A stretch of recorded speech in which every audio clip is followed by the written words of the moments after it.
Hello बेटा, good morning all of you. Good morning, good morning. Audibility visibility perfect है तो एक बार thumb से रिप्रेजेंट करो। ऑडिबिलिटी विजिबिलिटी अगर परफेक्ट है तो एक बार थंब से रिप्रेजेंट कर दो, स्पेशली ऑडिबिलिटी। साउंड प्रॉपर है?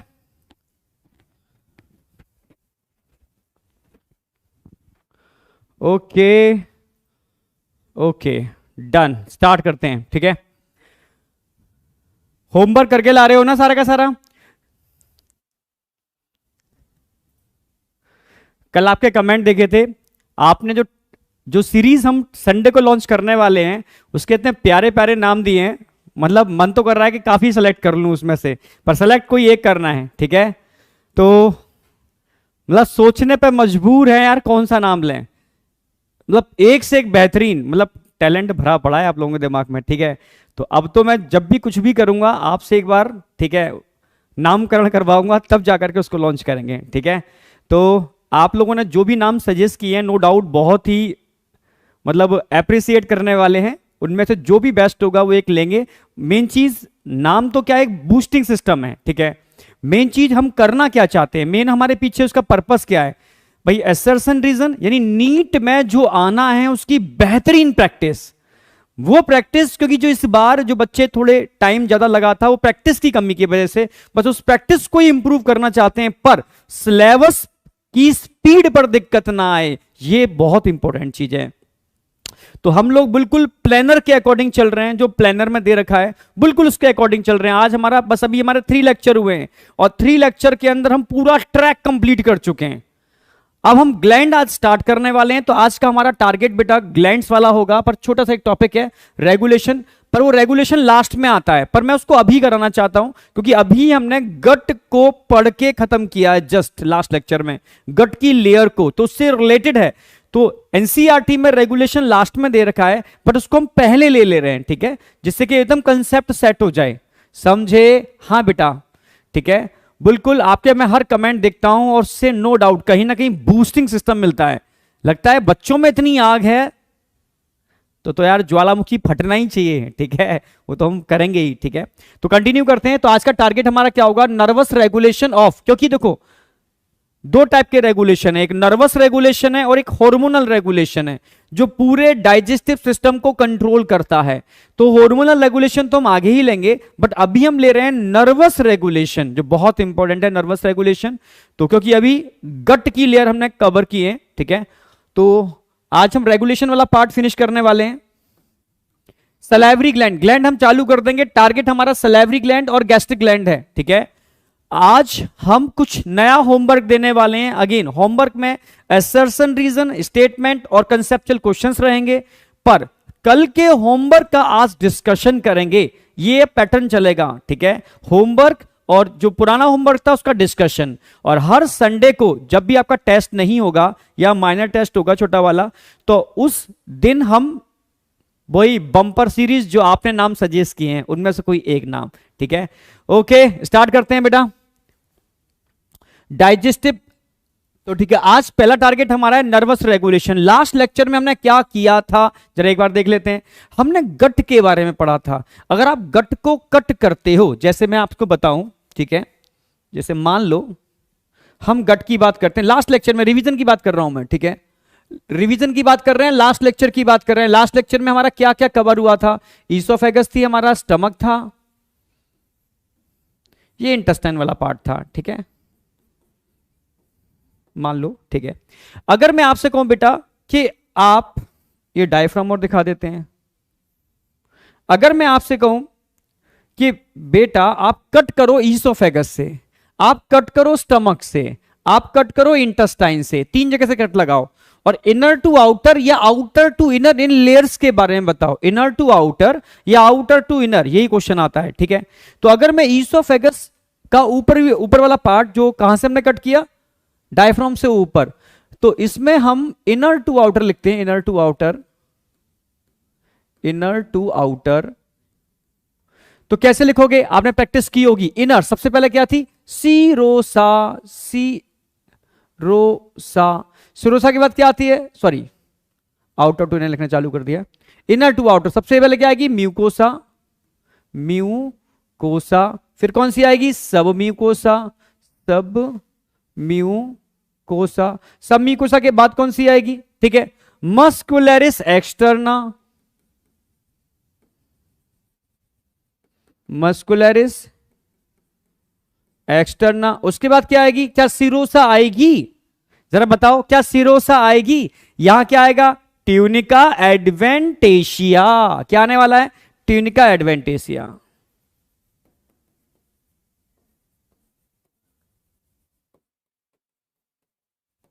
समझ में आ गया होगा? ये वेरिफिकेशन, ये वेरिएशन, सॉरी, ये वेरिएशन यहां देखने को मिल रहा है ट्यूनिका एडवेंटेशिया। चलो, अगर मैं स्टमक से कट करते हैं, हम स्टमक से कट करते हैं, ठीक है, स्टमक से कट करेंगे तो क्या चेंजेस आएंगे? Inner to outer, inner to outer,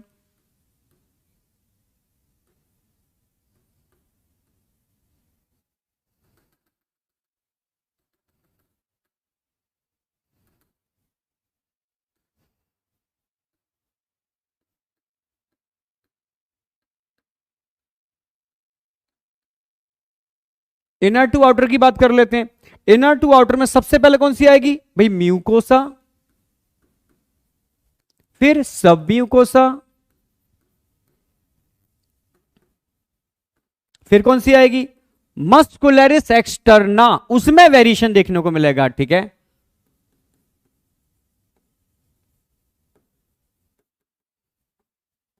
अच्छा, मस्कुलरिस एक्सटर्ना में क्या वेरिएशन देखने को मिलने वाला है? एक्सटर्ना में तो इनर टू आउटर चल रहे हैं। इनर टू आउटर सबसे पहले कैसे मसल्स आएंगे? ऑब्लिक,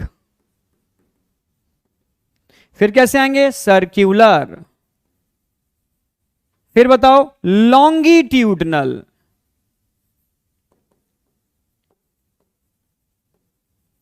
और इसके बाद क्या आएगी? इसके बाद तो सिरोसा आनी ही है, ठीक है, इसके बाद तो सिरोसा आनी ही है। एकदम क्लियर? अब अंतर कितना होगा? अगर मैं इंटेस्टाइन से आपसे पूछता हूं तो इंटेस्टाइन में क्या वेरिएशन देखने को मिल रहा है? जब भी इंटेस्टाइन की बात आएगी इनर टू आउटर में, तो पहले तो म्यूकोसा आएगी ही, फिर सब म्यूकोसा आएगी, ठीक है, फिर मस्कुलरिस एक्सटर्ना। इसमें कोई वेरिएशन नहीं है क्योंकि मस्कुलरिस एक्सटर्ना में दो ही लेयर होंगे, ठीक है। कौन कौन से लेयर होंगे भाई? इनर टू आउटर चल रही है तो पहले कैसे मिलेंगे? पहले मिलेंगे सर्कुलर, फिर लॉन्गिट्यूडनल,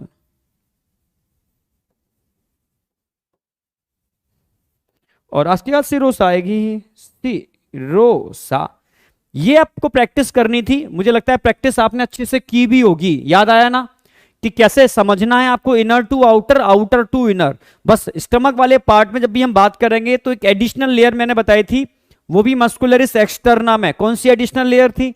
आप बोलोगे यहां पर सर ऑब्लिक मसल्स मिलते हैं just below the circular muscles, ठीक सर्कुलर के नीचे। कल मैंने डायग्रामेटिकली भी समझाया था। यानी यहां मस्कुलरिस वाली लेयर के अंदर एडिशनल मसल्स हैं, एडिशनल मसल्स हैं, क्योंकि यहां पर क्या हो रहा है? आप बोलोगे मैक्सिमम पेरिस्टाल्टिक मूवमेंट होते हैं, जिसको हम चर्निंग टर्म यूज करते हैं। चर्निंग, अच्छे से फूड को मैस्टिकेट करने के लिए चर्निंग वाला मैकेनिज्म यहां पर हो रहा है। तो समझ आया या नहीं आया? हाँ बेटा, ऑब्लिक मसल्स। यानी इस लेवल के क्वेश्चंस आएंगे तो आप कर दोगे ना, इनर टू आउटर या आउटर टू इनर। पहले समझना होगा आपको कि आउटर टू इनर पूछना चाह रहा है या इनर टू आउटर, अंदर से बाहर या बाहर से अंदर, ठीक है। यही बाहर से अंदर पूछेगा तो आप नीचे से चालू कर दोगे, अंदर से बाहर पूछेगा, ठीक है, तो आप समझ रहे हो, ऊपर से नीचे, जैसे हमने लिखा है उस पैटर्न के अंदर। स्टमक के केस में ऑब्लिक मसल्स ध्यान रखने हैं। डायफ्राम से ऊपर सिरोसा नहीं होती, ट्यूनिका एडवेंटेशिया होती है। डायफ्राम से नीचे सिरोसा होती है, ठीक है। अगर यही मॉडिफिकेशन म्यूकोसा में पूछेगा तो म्यूकोसा में आप बोलोगे कि स्टमक से ऊपर वाले पार्ट में मल्टी लेयर एपिथेलियल टिश्यू होते हैं, कंपाउंड एपिथेलियल टिश्यू। स्टमक और इंटेस्टाइन के अंदर सिंगल लेयर एपिथेलियल टिश्यू होते हैं फॉर एब्जॉर्प्शन ऑफ फूड। यही सब म्यूकोसा में पूछेगा क्या वेरिएशन है? आप बोलोगे सब म्यूकोसा वाले केस के अंदर आपको ब्रूनर्स ग्लैंड मिलते हैं ओनली ड्यूडेनम में, रिमेनिंग सब म्यूकोसा में ऐसा नहीं होता, ठीक है। म्यूकोसा और सब म्यूकोसा में कंपैरिजन करवाएगा क्या दोनों में सिमिलरिटी क्या है? आप बोलोगे दोनों के पास ब्लड वेसल्स होते हैं, दोनों के पास लिम्फ वेसल्स होते हैं, दोनों के पास एरियोलर कनेक्टिव टिश्यू हैं, तो अंतर क्या है? नर्व, नर्व, न्यूरॉन्स का अंतर है, ठीक है, न्यूरॉन्स का अंतर है। कल प्रैक्टिस के लिए क्वेश्चन भी दिए थे मैंने कि सब म्यूकोसा में न्यूरॉन के प्लक्सेस मिलते हैं जबकि म्यूकोसा में नहीं होते। ये दोनों में कंपैरिजन की बात कर रहा हूं। जबकि मस्कुलरिस एक्सटर्ना की बात करते हैं तो वहां तो मसल्स हैं ओनली, ठीक है, सर्कुलर, लॉन्गिट्यूडनल, और इन case of stomach oblique muscles, और न्यूरॉन यहां पर भी मिलते हैं, ठीक है। पर सिमिलरिटी म्यूकोसा और सब म्यूकोसा में है एक्सेप्ट न्यूरॉन, न्यूरॉन वाले पार्ट को छोड़ दो, ठीक है। और सिरोसा तो आप समझ ही गए, सिरोसा डायफ्राम से नीचे होगी, डायफ्राम से ऊपर सिरोसा नहीं होगी, जिसको हम मीजोथीलियम, भाई इनर लेयर तो मीजोथीलियम हो गई सिंपल स्क्वेमस एपिथेलियल टिश्यू से, और बाहर क्या होते हैं? एरेयुलर कनेक्टिव टिश्यू। अब बताओ ब्रेन में सेट हुआ या नहीं हुआ अच्छे से, एकदम conceptual? Okay okay sir, okay okay, बेहतरीन, बिल्कुल बेटा, क्योंकि आपका जो यकीन चल रहा है ना ये बैच, ये इंडियाज मतलब कैसे तो इंडिया का सबसे बेहतरीन बैच है, ठीक है, सबसे बेहतरीन बैच। आप बिल्कुल भी टेंशन मत लेना कि आप बिल्कुल सेफ हैंड में हो, ठीक है। आपको सारे ऑसम टीचर मिले हुए हैं, सारे बहुत बढ़िया आपके संग मेहनत कर रहे हैं, रिजल्ट पर काम कर रहे हैं, हम सब लोग मिलकर के टोटली फोकस्ड ऑन रिजल्ट, ठीक है। कोई वो नहीं सोच रहे हैं कि बस बस खींच लो ना, टोटली रिजल्ट पर फोकस है। रिजल्ट कैसे आएगा? उस रिजल्ट को लाने के लिए जितना भी एक्स्ट्रा एफर्ट लगा सकते हैं हम लगाएंगे, ठीक है। आग की कमी नहीं है, आग इतनी है कि किसी भी लेवल पर जा सकती है, ठीक है। तो कितना भी एफर्ट लगाना पड़े हम एफर्ट पूरा लगाएंगे, उसकी टेंशन करने की जरूरत नहीं है, ठीक है। आपको ऐसा फील नहीं होने देंगे कि आपने अगर ऑफलाइन ज्वाइन नहीं कर पाए किसी भी कारण से, ठीक है, पैसे की और दिक्कत की वजह से या कहीं ना कहीं कोई और भी कारण रहे होंगे, तो आपको शायद वो चीज नहीं मिल रही। मैं सच कह रहा हूं, आप इंडिया का मतलब 60 to 70% बच्चा जो ऑफलाइन ज्वाइन किए हुए हैं वो भी इस ऑनलाइन प्लेटफॉर्म को ज्वाइन किए हुए हैं, ठीक है। तो मैं सच कह रहा हूं, उस बच्चे को पता है ना कि हाँ यार क्या कंपैरिजन है, मतलब कोई कंपैरिजन है ही नहीं इस बैच का। तो आप बहुत कॉन्फिडेंट होकर के पूरे विश्वास के साथ आप बस जुड़ो और मेहनत करो, रिजल्ट आएगा ही, ठीक है, 100% आएगा। तो यहां तक मुझे लगता नहीं कोई डाउट है। अब कल एक टॉपिक बच गया था, नर्वस रेगुलेशन, ठीक है। अब समझो, आपको पहले समझना होगा फिर मैं आगे पढ़ाता हूं आगे। कल मैंने आपको इतना समझाया था कि बेटा म्यूकोसा, याद हो, मैंने पहले समझा देता हूं। ये एक लेयर थी म्यूकोसा, ये म्यूकोसा, प्लाइका थे, विलाई, क्रप्ट ऑफ लिवर कून भी थे, प्लाइका, विलाई, क्रप्ट ऑफ लिवर कून, याद आया? ये म्यूकोसा थे। और म्यूकोसा के अंदर मैंने स्मूथ मसल्स भी दिखाए थे आपको, मस्कुलरिस म्यूकोसा। तो म्यूकोसा की एक लेयर ये थी जिसमें मस्कुलरिस म्यूकोसा, एपिथेलियल टिश्यू, और इनके बीच में कौन भरे हुए थे? एरेयुलर कनेक्टिव टिश्यू, एरेयुलर कनेक्टिव टिश्यू। और इनमें थे क्रप्ट ऑफ लिवर खून, ये क्रप्ट ऑफ लिवर खून थे। इनमें होती हैं ग्लैंड्स, सेल्स जो डिफरेंट डिफरेंट टाइप के एंजाइम्स रिलीज करती हैं। यही फोल्ड अगर स्टमक में होंगे तो गैस्ट्रिक ग्लैंड बनाएंगे, यही फोल्ड अगर इंटेस्टाइन में होंगे तो इनको हम क्रप्ट ऑफ लिवर खून बोलेंगे, इंटेस्टाइनल ग्लैंड्स, समझ रहे हो? यही एंजाइम्स को या डिफरेंट जूसेस को, इंटेस्टाइनल जूस को रिलीज करने के लिए रिस्पॉन्सिबल होते हैं, समझना यहां से, ठीक है। एंजाइम्स या जूस रिलीज होंगे, पर कब रिलीज होंगे यह समझना है, कब रिलीज होंगे, क्योंकि यहां जस्ट इसके पीछे सब म्यूकोसा होती है, आप जानते हो। सब म्यूकोसा में मैंने बताया था न्यूरॉन के प्लक्सेस या पैचेस होते हैं, नेटवर्क, जाल, न्यूरॉन के प्लक्सेस या पैचेस होते हैं, न्यूरॉन के प्लक्सेस या पैचेस होते हैं जो स्मूथ मसल से कनेक्टेड होते हैं, स्मूथ मसल से कनेक्टेड होते हैं। इनको क्या बोलते हैं? Meissner plexus. क्या बोलते हैं? Meissner plexus. It is also called Auerbach plexus, sorry, इनको बोलते हैं मिशनर प्लक्सेस। और उसके पीछे वाले होते हैं ऑरबैक प्लक्सेस, जिनको हम, ठीक है, एक टर्म और यूज किया था हमने इसको, ठीक है, माइंट्रिक प्लक्सेस, जो लॉन्गिट्यूडनल और सर्कुलर मसल्स के अंदर थे। जस्ट इसके पीछे मैंने आपको मसल्स बताए थे, याद हो आपको? ये तो सर्कुलर मसल्स आ गए, circular muscles, circular muscles, circular muscles. और ठीक इसके पीछे कैसे हो गए? लॉन्गिट्यूडनल मसल्स, लॉन्गिट्यूडनल मसल्स, गोल गोल वाले लॉन्गिट्यूडनल मसल्स थे। और इनके बीच में ही मैंने बताए थे न्यूरॉन के क्या होते हैं, प्लक्सेस, न्यूरॉन के प्लक्सेस, न्यूरॉन के प्लक्सेस, ठीक है, और बैक प्लक्सेस। समझना, अगर ये वाले प्लक्सेस सिग्नल भेजते हैं इसे स्मूथ मसल्स में तो कॉन्ट्रैक्शन होगा, इस कॉन्ट्रैक्शन की वजह से इन ग्लैंड्स के अंदर प्रेशर पड़, जब कॉन्ट्रैक्ट करेंगे तो प्रेशर कहां डालेंगे, ग्लैंड्स के ऊपर, जिससे सीक्रेशन चालू हो जाएगा। यानी मिशनर प्लक्सेस, क्या बोलते हैं इनको, मिशनर प्लक्सेस।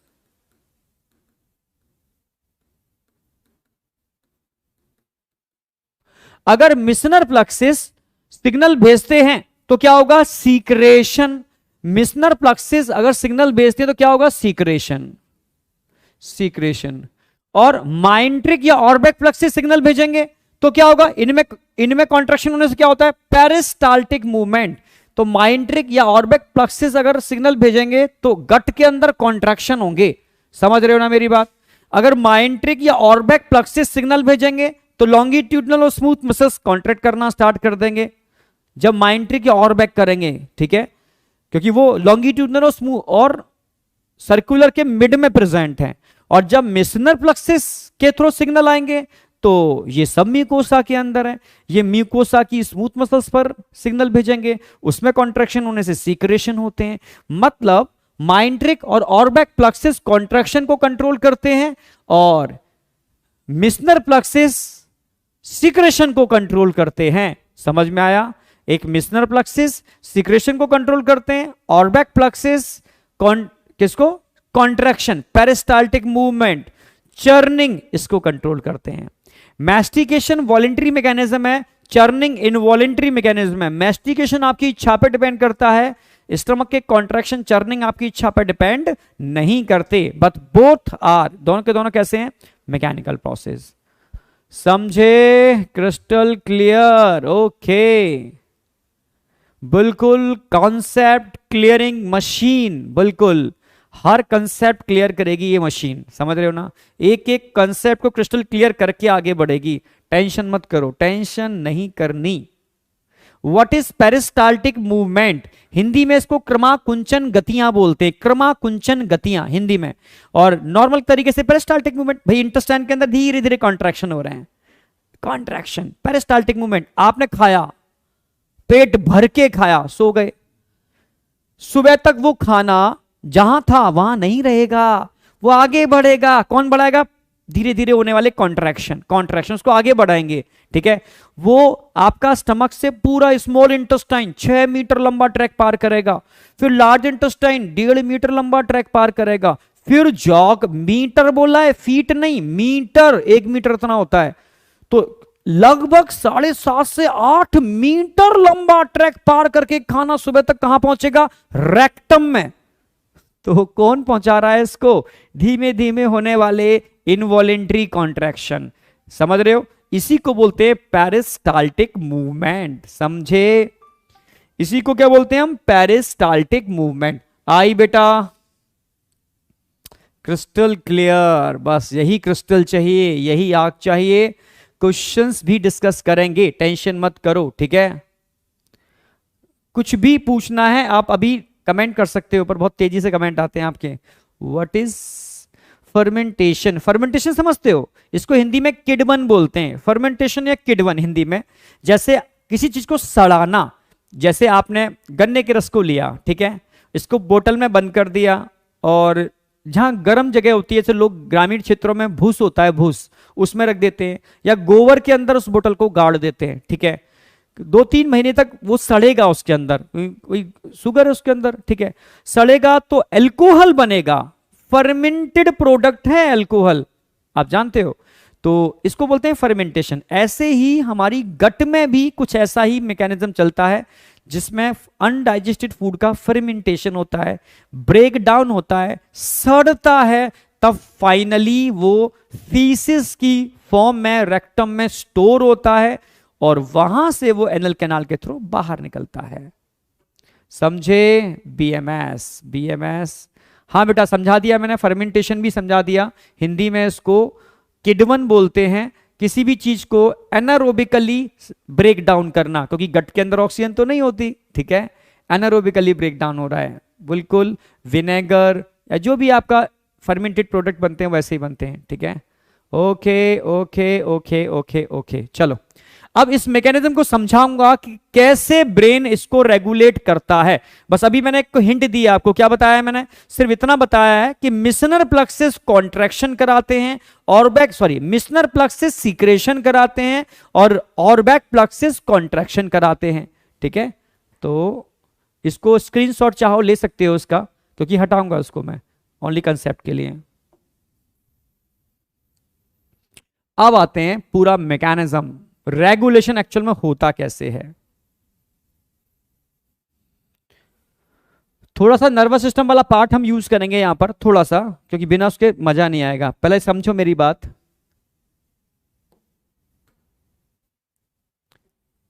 ये तो गए मिशनर प्लक्सेस, ये हो गए माइंट्रिक या ऑरबैक प्लक्सेस।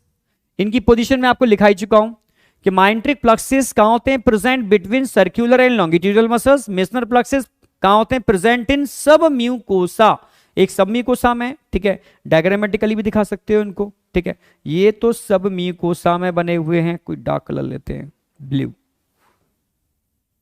ये सब म्यूकोसा में बने हुए हैं, ये सब म्यूकोसा में बने हुए हैं। ये कौन से? मिशनर प्लक्सेस, मिशनर प्लक्सेस। और लॉन्गिट्यूडनल और सर्कुलर मसल्स के बीच में जो बने हुए हैं वो कौन से हैं? ऑरबैक या माइंट्रिक प्लक्सेस, ऑरबैक या माइंट्रिक प्लक्सेस।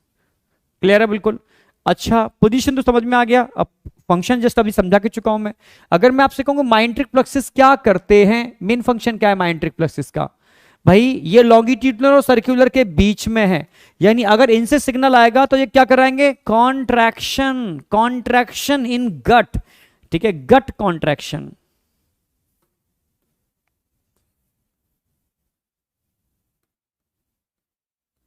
कॉन्ट्रैक्शन इन गट। गट के कॉन्ट्रैक्शन की जब भी बात आएगी तो किसकी बात आएगी? मायएंट्रिक या ऑरबैक प्लक्सेस की बात आएगी, मायएंट्रिक या ऑरबैक प्लक्सेस की बात आएगी। ठीक है, तो जब भी हम गट कॉन्ट्रैक्शन की बात करते हैं तो ऑरबैक एंड मायएंट्रिक प्लक्सेस की बात करेंगे, और जब भी हम सीक्रेशन की बात करते हैं तो किसकी बात ध्यान रखनी है आपको in case of secretion? Secretion Meissner plexus, Meissner plexus. Clear है बिल्कुल? तो चलो ये वाली बात भी क्लियर है। मिशनर प्लक्सेस क्या काम करा रहे हैं? Secretion of gut, secretion of gut. क्योंकि भाई मिशनर प्लक्सेस कहां है? जस्ट जो अंदर वाले स्मूथ मसल्स हैं उनसे कनेक्टेड हैं, क्योंकि उनमें सिग्नल जाएगा, कॉन्ट्रैक्शन होंगे, जिससे गट के जो ग्लैंड्स हैं बेटा उन पर प्रेशर पड़ेगा और वो अपना सीक्रेशन चालू कर देंगे। ठीक है, चलो ये वाली बात तो समझ में आ गई। एक सीक्रेशन करा रहा है और एक कॉन्ट्रैक्शन करा रहा है। एक सीक्रेशन ऑफ गट के लिए रिस्पॉन्सिबल है और एक कॉन्ट्रैक्शन ऑफ गट के लिए रिस्पॉन्सिबल है। यहां तक मुझे नहीं लगता कोई डाउट है आपको। कल भी समझाया था और आज अभी डायग्राम बना के भी समझाया। अभी रेगुलेशन स्टार्ट नहीं किया, अब रेगुलेशन समझाऊंगा। बहुत सिस्टमेटिक वे में चलूंगा, आप टेंशन मत करो। ठीक है, बहुत सिस्टमेटिक वे में। सर थोड़ा फास्ट, अरे यार फास्ट चलता हूं तुम कहते हो स्लो, स्लो चलता हूं तो कहते हो फास्ट। ठीक है, डिसाइड करो करना क्या है। ठीक है, ऑलरेडी मैं बहुत सही चल रहा हूं, मेरी स्पीड पहली क्लास से लेकर के लास्ट क्लास तक बहुत कांस्टेंट रहती है। ठीक है, इस मतलब ऐसा नहीं हूं कि स्टार्टिंग में स्लो चल रहे हो बाद में उड़ा दिया सारा का सारा। ठीक है, क्योंकि मुझे कोई फीडबैक नहीं बनाना। ठीक है, मुझे सिर्फ एक ही मेरा मोटिव है कि मेरे मैक्सिमम बच्चे इंडिया के मैक्सिमम मेडिकल कॉलेज की सीट ऑक्यूपाई करें। उसके लिए जो बेटर से बेटर हो सकता है वो मैं करूंगा, चाहे कुछ भी हो जाए। इसके लिए जो भी बेटर से बेटर होगा, ठीक है, जितना एफर्ट लगाना होगा मैं लगाऊंगा। ठीक है, तो इसलिए आप टेंशन मत करो। स्लो चलना है फास्ट चलना है ये मेरे ऊपर छोड़ो। ठीक है, बस मेरा एक मोटिव है, कहाँ मुझे रुकना है, कहाँ ब्रेकर है मुझे ध्यान से रुकना है, और कहाँ मुझे स्मूथ स्पीड पकड़नी है। ठीक है, ये मुझे पूरा अनुभव है, क्योंकि इस रोड पर 50 बार चल चुका हूं मैं।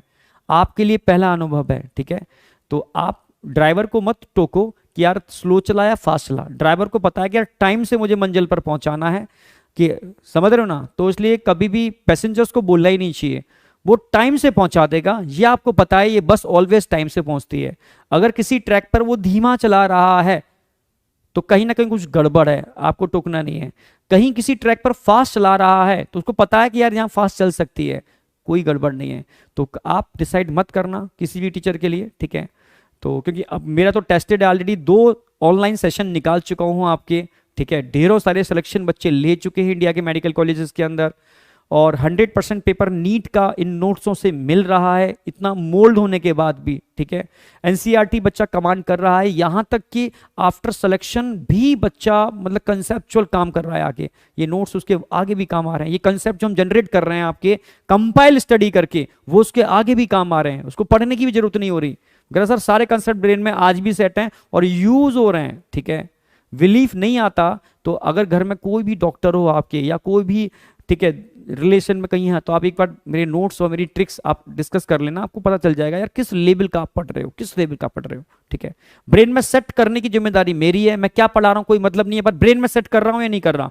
NCERT line to line clear हो रही है, नहीं हो रही। पीवाईक्यू स्टेटमेंट बेस्ड क्वेश्चन जो है उनकी प्रैक्टिस करा रहे हैं, नहीं करा रहे। लेटेस्ट एनटीए का जो सिलेबस है उसको एकदम लेके चल रहे हैं, नहीं चल रहे। ये मेन बच्चे को सोचना चाहिए, वो तो हम सब साथ लेके चल रहे हैं, तो टेंशन किस बात की, ठीक है। आ जाओ, बहुत बढ़िया। तो बिल्कुल सिस्टमेटिक वे में चल रहा हूं, क्योंकि ये चीज ऐसी है, कंसेप्ट है, बिना उसके समझ में नहीं आएगा। अब ये दोनों ही सिस्टम कॉन्ट्रैक्शन सीक्रेशन वॉलेंट्री है या इनवॉलेंट्री? इनवॉलेंट्री, आपके कंट्रोल में नहीं है। तो बॉडी के जितने भी सिस्टम होते हैं उनको कंट्रोल करने के लिए ब्रेन का एक पार्ट रिस्पॉन्सिबल होता है, इसको बोलते हैं मेडुला ऑब्लोंगेटा। मेडुला ऑब्लोंगेटा, आप समझ रहे हो।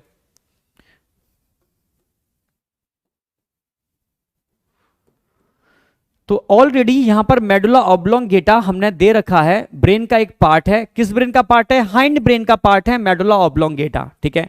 बॉडी के सारे सिस्टम, जब मैं अभी क्या पढ़ा रहा हूं, digestive system control by medulla oblongata. अगली क्लास में हम रेस्पिरेटरी स्टार्ट करने वाले हैं, कंट्रोल बाय मेडुला ऑब्लोंगेटा। इसके बाद हम बहुत सारे सिस्टम कवर करने वाले हैं, also control by medulla oblongata. समझ में आई बेटा? तो ये सारे के सारे सिस्टम कंट्रोल मेडुला ऑब्लोंगेटा से होते हैं। ओके, बिल्कुल। इस बार 720 में से 720, 100% बीएमएस। बाबा आगे बढ़ते हैं, ठीक है।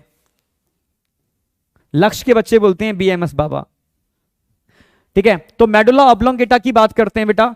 तो ये ब्रेन का पार्ट है, और ब्रेन हमारा बॉडी के ऑर्गन से जुड़ा होता है, ठीक है। ब्रेन का पार्ट, भाई नर्वस सिस्टम 2 टाइप के होते हैं, एक सेंट्रल नर्वस सिस्टम जिसमें ब्रेन और स्पाइनल कॉर्ड आती है, एक पेरिफेरल नर्वस सिस्टम जो हमारे सेंट्रल नर्वस सिस्टम को बॉडी ऑर्गन से जोड़ता है। वो नेटवर्क, वो वायर, वो कनेक्टिंग सिस्टम, उसको हम पीएनएस बोलते हैं। किस क्या बोलते हैं? पीएनएस। तो ब्रेन को बॉडी ऑर्गन से जोड़ने के लिए कौन चाहिए? पीएनएस। तो मेडुला ऑब्लोंगेटा किससे जुड़ा होगा? पीएनएस से। Peripheral nervous system, PNS, peripheral nervous system.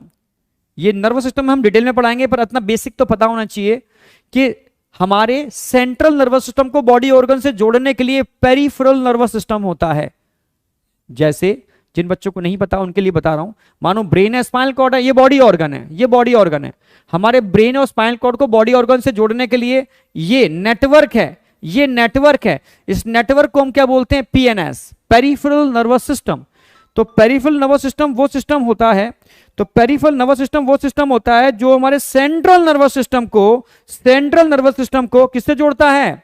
Central nervous system को बॉडी ऑर्गन से जोड़ने का काम करता है। उस नेटवर्क को पीएनएस बोलते हैं। एक बात समझ में आई? अब यहां बॉडी ऑर्गन 2 टाइप के हो सकते हैं, कुछ वॉलेंट्री ऑर्गन भी हो सकते हैं और कुछ इनवॉलेंट्री ऑर्गन भी हो सकते हैं। वॉलेंट्री ऑर्गन का मतलब है जो आपके कंट्रोल में है, जैसे स्केलेटल मसल्स। इनवॉलेंट्री ऑर्गन का मतलब है जो मैक्सिमम बॉडी के अंदर के ऑर्गन है, वो आपके कंट्रोल में तो नहीं है, ठीक है। तो इनवॉलेंट्री ऑर्गन और इसके बीच में जो कनेक्शन होगा उसको बोलते हैं ऑटोनॉमिक नर्वस सिस्टम, और वॉलेंट्री ऑर्गन और सीएनएस के बीच में कनेक्शन होगा उसको क्या बोलेंगे? उसको बोलेंगे सोमैटिक नर्वस सिस्टम। ये नर्वस सिस्टम का पार्ट है, वहीं पढ़ाएंगे आपको। या तो हिंट दे रहा हूं एक हल्की सी में, जो बिल्कुल नए बच्चे हैं, जो पहली बार ज्वाइन किए हैं उनके लिए। जो एक बार पढ़ चुके हैं उनको तो कोई दिक्कत आएगी नहीं, पक्की बात है। नर्वस सिस्टम में भी मास्टरी कराऊंगा, बिल्कुल फील करा दूंगा न्यूरॉन के बारे में, नर्वस सिस्टम के बारे में, ब्रेन के बारे में, टिप्स पर। ब्रेन का एक एक पार्ट आपके टिप्स पर होगा, पक्की बात है, ठीक है। ये क्या होगा? सीएनएस। तो सीएनएस को बॉडी ऑर्गन से जोड़ने के लिए जो नेटवर्क होता है, इस नेटवर्क को बोलते हैं पीएनएस, पेरिफेरल नर्वस सिस्टम। अब ये पीएनएस 2 टाइप का हो सकता है, एएनएस एसएनएस किस पे डिपेंड करता है, किस टाइप के ऑर्गन है, इनवॉलेंट्री ऑर्गन है हमारे कंट्रोल में नहीं है तो autonomic nervous system, voluntary organ है तो सोमैटिक नर्वस सिस्टम। ये बात समझ में आई है नहीं आई, यस या नो? यस, बहुत बढ़िया। अब इसी को मैं एक्सप्लेन करूंगा यहां पर, इसी को हम यहां पर एक्सप्लेन करेंगे। बिल्कुल मैं एक एक चीज स्टार्ट करके बिल्कुल कनेक्ट करके लिखाने की कोशिश कर रहा हूं। तो अब पीएनएस के दो पार्ट होते हैं, क्या क्या? आप बोलोगे सर एएनएस और एसएनएस। तो यहां तो हम बात किसकी करने वाले हैं, ऑटोनॉमिक नर्वस सिस्टम, क्योंकि बॉडी ऑर्गन की बात चल रही है, इनवॉलेंट्री ऑर्गन की बात चल रही है, तो ऑटोनॉमिक नर्वस सिस्टम की बात करेंगे। तो सिग्नल कहां जाएगा, मेडुला ऑब्लोंगेटा से, आप बोलोगे पीएनएस, पीएनएस का कौन सा पार्ट, एएनएस, एएनएस कहां लेके जाएगा सिग्नल को, ये बॉडी ऑर्गन में लेके जाएगा। पर एएनएस भी टू टाइप का होता है, ऑटोनॉमिक नर्वस सिस्टम भी टू टाइप का होता है। कौन कौन से टाइप आप बताने वाले हो यहां पर, दो, सिंपैथेटिक एंड पैरासिंपैथेटिक। समझ रहे हो, sympathetic and parasympathetic. Sympathetic during emergency काम करता है और पैरासिंपैथेटिक नॉर्मल कंडीशन में काम करता है। जैसे हार्ट है, अभी नॉर्मल कंडीशन में बैठे हो तो पैरासिंपैथेटिक काम कर रहा है, अचानक से शेर सामने आ गया तो हार्ट बीट बढ़ जाएगी, यानी सिंपैथेटिक काम करेगा। ठीक है, जब आप नॉर्मल बैठे हो तो आपकी रेट ऑफ ब्रीथिंग नॉर्मल है, आपकी बॉडी में सर्कुलेशन नॉर्मल है, अचानक से शेर सामने आ गया, इमरजेंसी आ गई तो हार्ट बीट बढ़ जाएगी, रेट ऑफ ब्रीथिंग बढ़ जाएगी, ब्लड प्रेशर बढ़ जाएगा, ब्लड फ्लो बढ़ जाएगा और आपकी बॉडी का अजीब रिस्पॉन्स हो जाएगा। तो इसी को बोलते हैं क्या, इसी को बोलते हैं सिंपैथेटिक नर्वस सिस्टम। तो ऑटोनॉमिक नर्वस सिस्टम को भी टू पार्ट में आप डिवाइड कर सकते हो, क्या क्या,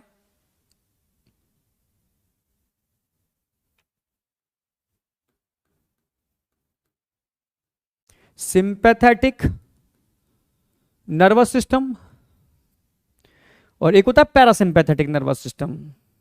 पैरा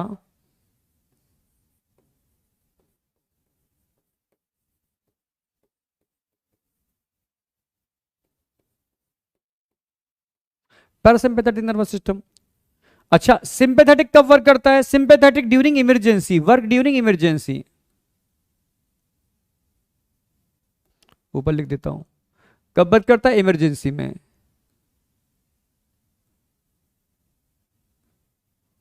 अच्छा, पैरा कब वर्क करता है, पैरा कब वर्क करेगा, नॉर्मल कंडीशन।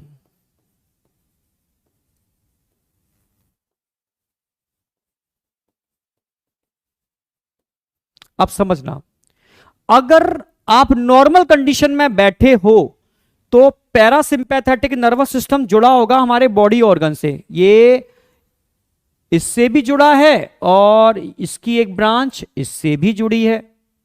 समझ रहे हो, जब आप नॉर्मल कंडीशन में हो तो आपकी गट में सिग्नल कहां से जा रहे हैं, मेडुला ऑब्लोंगेटा से पीएनएस, एएनएस, सिंपे या पैरा, आप बोलोगे पैरा की तरफ सिग्नल जाएंगे नॉर्मल कंडीशन में। पैरा, पैरा सिग्नल कहां भेजेगा, पैरा सिग्नल भेजेगा आपका माइंट्रिक प्लेक्सिस और मिसनर प्लेक्सिस में।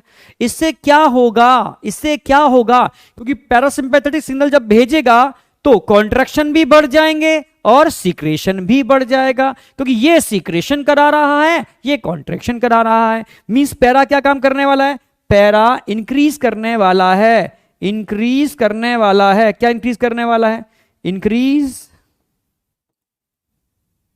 Increase gut contraction and secretion. हमारी गट के कॉन्ट्रैक्शन और सीक्रेशन को बढ़ाने के लिए रिस्पॉन्सिबल कौन होता है, बढ़ाना नहीं घटाना, क्योंकि पैरा है, पैरा कम करता है, रिड्यूस करता है, मतलब रिलैक्स करता है, रिड्यूस भी नहीं कह सकते हैं। अच्छा सॉरी, यहां पर नॉर्मल कंडीशन का मतलब है बढ़ना, समझो मेरी बात। नॉर्मल कंडीशन का मतलब जैसे आप समझो एक पार्टी में जा रहे हो, ठीक है, किसी फॉर्म हाउस में पार्टी है, फॉर्म हाउस में भूखे हो, खूब स्विमिंग पूल में नहा लिए, खूब मस्ती कर ली, अब भयंकर भूख लगी है, पेट में चूहे कूद रहे हैं, ठीक है, पेट में चूहे कूद रहे हैं। कूदने का मतलब है कॉन्ट्रैक्शन तेजी से बढ़ गए, पेट में कॉन्ट्रैक्शन तेजी से बढ़ गए। चूहे कूदने का मतलब है कॉन्ट्रैक्शन तेजी से बढ़ रहे हैं, यानी पेरिस्टाल्टिक मूवमेंट तेजी से बढ़ रहे हैं, ठीक है, समझ रहे हो, तेजी से बढ़ रहे हैं और सीक्रेशन भी बढ़ के सलाइवा निकल रहा है, सामने आपका फेवरेट फूड लगा हुआ है, ठीक है। तो इस समय आप रिलैक्स कंडीशन में हो गए या इमरजेंसी, रिलैक्स कंडीशन में हो गए, बस आपको बस अच्छा अच्छा खाना देखने को मिल रहा है, आपकी सलाइवा आ रही है, डिफरेंट टाइप के गोलगप्पे लगे हुए हैं, तीखा पानी, मीठा पानी, बगल में बढ़िया भैया बढ़िया बढ़िया टाइप के आलू टिक्की लगे हुए हैं, समझ रहे हो, आपके फेवरेट जो भी स्वीट्स होंगे, ठीक है, रसमलाई, गुलाब जामुन, जो भी आपको अच्छे लगते हैं वो सारे लगे हुए हैं, ठीक है, और जो भी आपका फेवरेट फूड है वो सब आपकी आंखों के सामने। रिलैक्स मूड में बताओ, गट के कॉन्ट्रैक्शन बढ़ेंगे या घटेंगे? बढ़ेंगे। सीक्रेशन बढ़ेगा, समझ में आया? सीक्रेशन बढ़ेगा, ठीक है। तो गट कॉन्ट्रैक्शन और सीक्रेशन इंक्रीज होंगे, मींस पैरासिम्पैथेटिक काम करेगा, नॉर्मल कंडीशन है, इंक्रीज कर देगा गट कॉन्ट्रैक्शन एंड सीक्रेशन। इंक्रीज कैसे कर देगा? सीधा सिग्नल इसके पास भेजेगा, ये कॉन्ट्रैक्शन को बढ़ा देगा, सिग्नल इसके पास भेजेगा, सीक्रेशन को बढ़ा देगा। बिंदास होके खाओगे और इसको पचाओगे, खाओगे पचाओगे, खाओगे पचाओगे, क्योंकि सिस्टम कौन सा काम कर रहा है? सिंपे या पैरा? आप बोलोगे सर पैरासिम्पैथेटिक काम कर रहा है, जो आपके सीक्रेशन और कॉन्ट्रैक्शन को इंक्रीज करने वाला है। समझ में आई या नहीं आई ये बताओ पहले। फॉर्म हाउस है भाई, फॉर्म हाउस, बिल्कुल फॉर्म हाउस। बस आपको भी सलाइवा आ गया, लार आ गई भाई, ठीक है। तो जब आप फॉर्म हाउस में हो, ठीक है, बिंदास तरीके से क्या चल रहा है पूछो मत, ठीक है, बढ़िया बढ़िया, नहीं भूख लगी है बहुत तेजी से तभी लार आती है, ठीक है, सलाइवा सीक्रेशन हो रहा है, कॉन्ट्रैक्शन बढ़ रहे हैं तेजी से, क्योंकि पैरा काम कर रहा है। सिग्नल कहां जा रहा है? माइंट्रिक, ये कॉन्ट्रैक्शन बढ़ा देगा, मिशनर सीक्रेशन बढ़ा देगा। आया? हाथ में प्लेट लगी हुई है, गुलाब जामुन रसमलाई प्लेट में लगे हुए हैं, ठीक है, बस ठंडी ठंडी रसमलाई माउथ के अंदर जा रही है, गुलाब जामुन गरम गरम अंदर जा रहा है। भाई गुलाब जामुन गर्म ही अच्छा लगता है, रसमलाई ठंडी अच्छी लगती है। या कुछ लोग गोलगप्पे की स्टॉल पर खड़े हुए हैं, ठीक है, गोलगप्पे वाला चटपटा पानी घुमा रहा है, ठीक है, बढ़िया सा सूजी का गोलगप्पा, ठीक है, जिसको पानी पूरी भी बोलते हैं, उसमें तीखा पानी, थोड़ा सा चटनी मीठी वाली, थोड़ा सा उसमें, ठीक है, पुदीना, थोड़ा सा सब चीजें उसमें थोड़ा थोड़ा डाला, छोले डाले चटपटे वाले, और एक बढ़िया सा पुदीने वाला पानी उसने दिया, और गोलगप्पा ठंडा ठंडा पानी वाला ले रहे हो, खा रहे हो, गोलगप्पा ले रहे हो, खा रहे हो। उस समय सिस्टम कौन सा काम करेगा? उस समय पैरासिम्पैथेटिक सिस्टम काम करने वाला है आपका। आप रिलैक्स मोड में हो, नॉर्मल कंडीशन में हो, बस सलाइवा तेजी से आ रहा है, ठीक है, कभी आप लहसुन के पानी का गोलगप्पा, कभी आप मीठे पानी का गोलगप्पा, कभी आप तीखे पानी का गोलगप्पा, बस खाए जा रहे हो, वो खिलाया जा रहा है, ठीक है। जिनको स्वीट्स पसंद है वो रसमलाई खा रहे हैं, गुलाब जामुन खा रहे हैं। कौन सा सिस्टम एक्टिवेट हो रहा है आपका? सिंपे या पैरा? भाई पैरा सिंपैथेटिक, ठीक है। अचानक से एक बब्बर शेर, एक लॉयन, समझ रहे हो, आपके सामने आ गया। गोलगप्पा हाथ में था, आपकी निगाह उसकी आंखों में और उसकी आंखें आपकी आंखों में। गोलगप्पा आगे नहीं बढ़ा, रुक गया गोलगप्पा। आपके सामने शेर और शेर के सामने आप, समझ रहे हो, आपका तुरंत जो पैरासिम्पैथेटिक था, जो नॉर्मल कंडीशन में काम कर रहा था, सिग्नल रुक गया। भाई शेर है सामने और कौन सा सिस्टम एक्टिवेट हो गया? सिंपै। कौन सी कंडीशन लग गई आपके लिए? इमरजेंसी। अब बताओ, जब सिंपे काम करेगा तो आपकी सलाइवा निकलेगी या शेर की सलाइवा निकलेगी? शेर कहेगा क्या खाना मिल रहा है सामने, समझ रहे हो। तंदुरुस्त इंसान जो खाना खा रहा है वो भी अपना फेवरेट फूड खा रहा है, आज उसको मैं खाऊंगा, तो शेर का तो सलाइवा चालू हो गया, पर उस इंसान का सिंपैथेटिक चालू हो गया। जब सिंपैथेटिक चालू होगा तब आपकी सलाइवा निकलेगी क्या? आपके पेट में चूहे कूदेंगे क्या? बताओ जरा, ठीक है, क्या आपकी सलाइवा निकलेगी? चूहे कूदेंगे? आपका मन करेगा कि भूख लग रही है मैं खा लूं उसको? आपका मन क्या करेगा? जान बचा के भगा भाई, भाग, जान बचा के भाग। आप प्लेट फेंकोगे, ठीक है, जस्ट मुड़ोगे और दौड़ लगाना चालू करोगे। शेर आपके पीछे, आप शेर के आगे, शेर आपके पीछे और आप शेर के आगे। और सिस्टम कौन सा काम कर रहा है? सिंपैथेटिक। सिस्टम कौन सा? सिंपैथेटिक। जिंदगी में भी पेड़ पे नहीं चढ़े थे, एक पोल सामने आ गया और दौड़ करके पोल के टॉप पर पहुंच गए। टॉप पर पहुंच गए तब सोचा यार आ कैसे गए यहां पर हम? टॉप पर चढ़ा किसने दिया? किसने चढ़ा दिया? सिंपैथेटिक नर्वस सिस्टम ने चढ़ा दिया, जो इमरजेंसी में काम करता है। जब इमरजेंसी होती है ना तो आप वो काम कर जाते हो जो कभी सोचे भी नहीं थे, वो करवा लेता है। कौन करवा लेता है? सिंपै। तो सिंपल उस समय क्या करेगा? क्या आपको भूख लगेगी? क्या आपकी सलाइवा निकलेगी? क्या गट कॉन्ट्रैक्शन होंगे? क्या गट सीक्रेशन होंगे? कुछ भी नहीं होगा, तुरंत इनहिबिट हो जाएगा, क्योंकि सिंपैथेटिक नर्वस सिस्टम क्या करने वाला है? ये इनहिबिट करने वाला है, इनहिबिट करने वाला है। किसको? Contraction, contraction and secretion, contraction and secretion, इसको इनहिबिट करने के लिए ये रिस्पॉन्सिबल होता है, इनहिबिट करने के लिए ये रिस्पॉन्सिबल होता है। समझ में आया होगा? यानी जब सिंपैथ काम करेगा तो सिग्नल कहां जाएंगे? ये सीधा सिग्नल एक तो भेजेगा माइंडर के पास और एक भेजेगा मिशनर के पास। जब सिग्नल यहां से जाएंगे, सिग्नल यहां से जाएंगे, ये रुक जाएंगे, ये भी रुक जाएगा। यानी यहां से सिग्नल जाएंगे, दोनों रुक जाएंगे, यहां से सिग्नल जाएंगे, दोनों एक्टिव हो जाएंगे। आप समझ रहे हो? और ये सब कंट्रोल कौन कर रहा है? एएनएस, एएनएस के थोड़ा पीएनएस, पीएनएस किसका पार्ट है? ब्रेन, क्योंकि ब्रेन ही तो समझेगा सामने शेर है। ब्रेन जी थोड़ा कहेगा कुत्ता खड़ा है, खड़ा रहने दो, कोई बात नहीं, बिंदास होके खाओ, हम शेर हैं, ऐसा ब्रेन कहेगा? क्योंकि ब्रेन जानता है वो शेर है, पलक झपकते ही आपको निगलने वाला है, खाने वाला है ये आपको, ठीक है? तो ब्रेन तुरंत एक्टिवेट हो जाएगा और ब्रेन कहेगा इमरजेंसी है, इमरजेंसी है, तुरंत इमरजेंसी सिस्टम एक्टिवेट होगा, तुरंत माइंड ट्रिक और मिशनर एक्टिवेट होंगे और दोनों को ही क्या कर देंगे? इनहिबिट कर देंगे। जब सिस्टम इनहिबिट होगा तो समझ में आ गया होगा। अब बताओ रेगुलेशन समझ में आया नहीं आया? एक बार पढ़ो, पर ऐसा पढ़ो कभी भूलो ही ना, ठीक है? ऐसा नहीं पढ़ना चाहिए यार 10 बार पढ़ रहे हैं बस अभी तो मजा आ गया, 4 दिन बाद फिर भूल गए, ठीक है? बिल्कुल कंसेप्चुअल लेके चलो, NCERT line to line clear करते हुए चलो। अब बताओ मजा आया नहीं आया? समझ में आया या नहीं आया? बीएमएस सेट हो गया ब्रेन में, बहुत बढ़िया, यही तो चाहिए, यही तो चाहिए। ओके, तो रेगुलेशन कौन सा रेगुलेशन था? Nervous regulation, nervous regulation. अब समझ में आ गया तो आग लगा दो, ठीक है? जरूरत है, ग्लोबल वार्मिंग नहीं होगी, टेंशन मत करो, दूसरी वार्मिंग होगी जिसकी जरूरत है। बहुत बढ़िया, super super super super super, बहुत बढ़िया। यानी सबके ब्रेन में एकदम सेट है रेगुलेशन, इसके अलावा कुछ बचता ही नहीं है, ठीक है? यह है कंसेप्ट।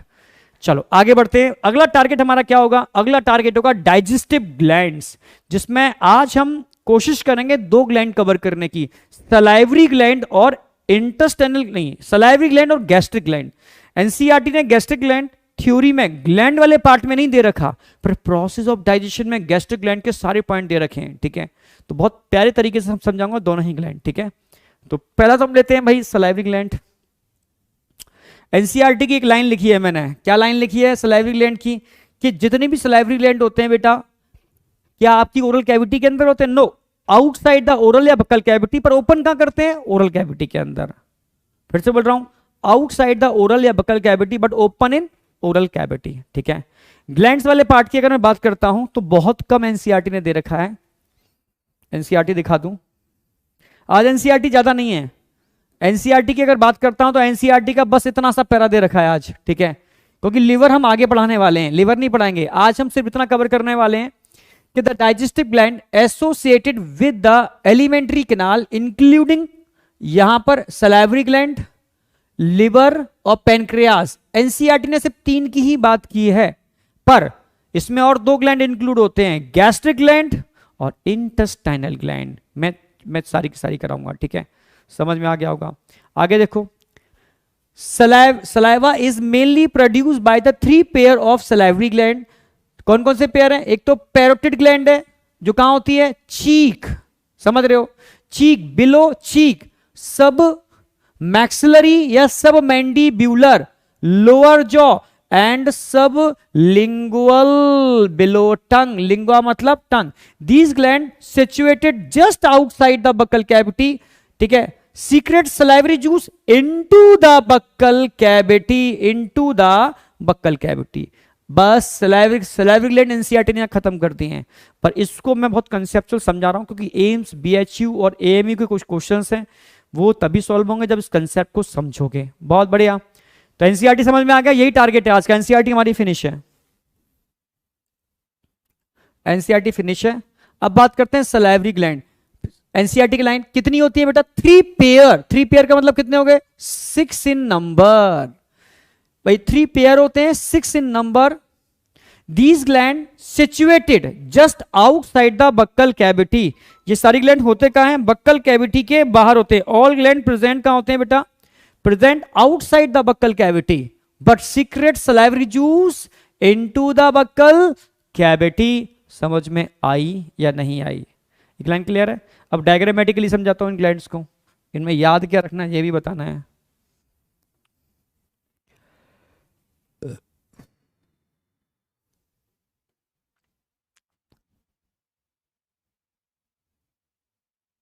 मनुष्य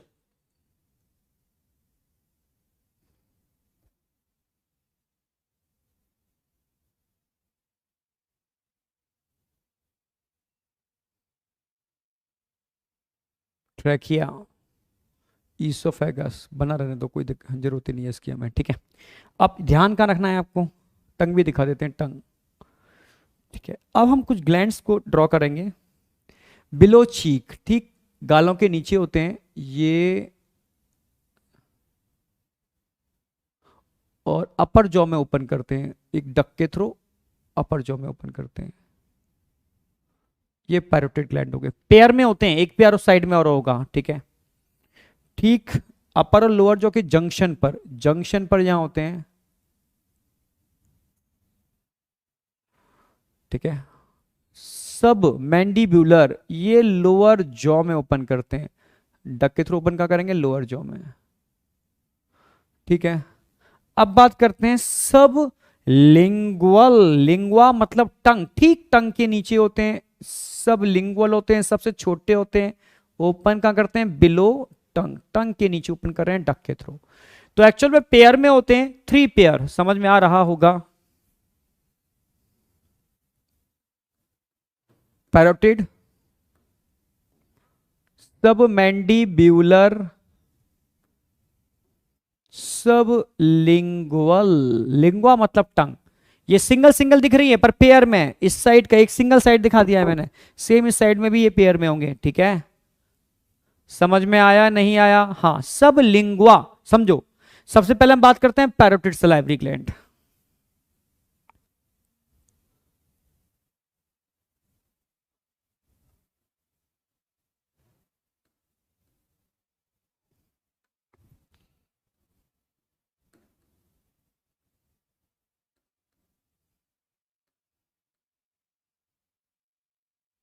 वन पेयर,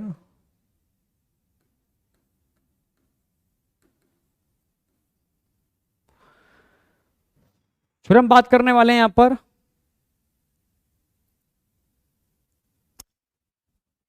सब मैंडिब्यूलर।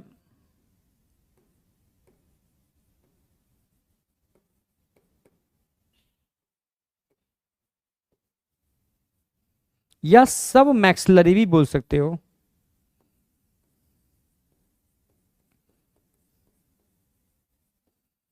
फिर हम बात करने वाले हैं यहां पर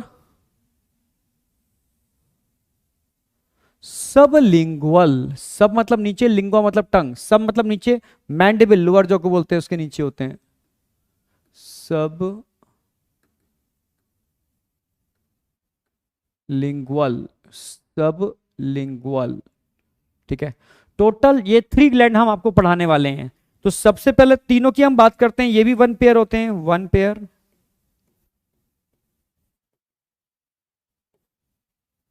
ये भी 1 पेयर होते हैं,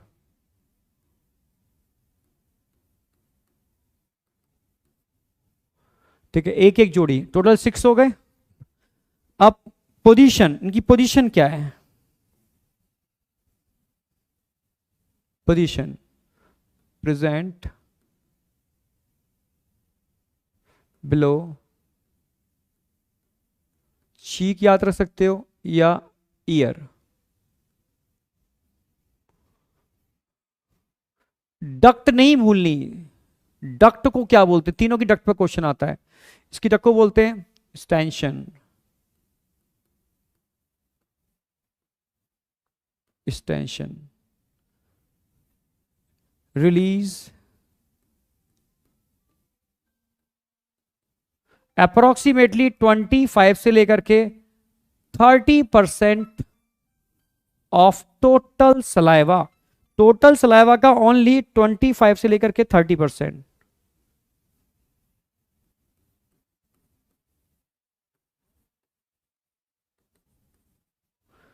ठीक है, यही 3 पॉइंट मैं सब पे कंपाइल कर रहा हूं जिससे आपको याद हो जाए। इनकी पोजीशन क्या होगी? प्रेजेंट, बिलो, लोअर जॉ,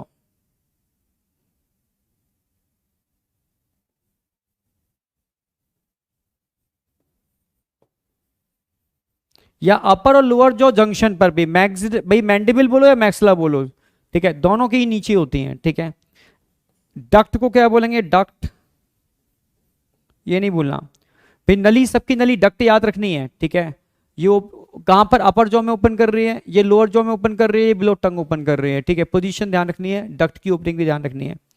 ठीक है, डक्ट एक्सटेंशन डक्ट कहां पर ओपन कर रही है? अपर जॉ।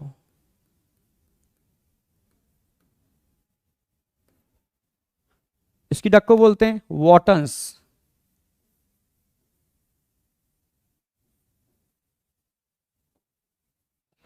कहां ओपन करती है? Lower jaw.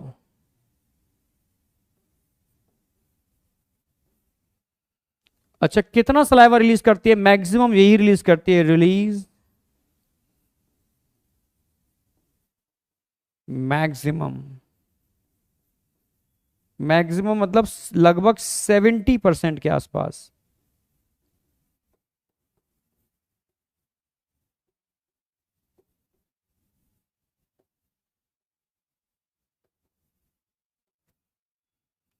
सेम 3 पॉइंट्स यहां पर भी आपको रिपीट करने हैं। कहां प्रेजेंट है? प्रेजेंट, बिलो टंग, क्योंकि लिंगुआ मतलब टंग, सब मतलब नीचे, सब लिंगुअल। डक्ट क्या बोलेंगे इसकी? डक्ट को डक्ट रेवेनस।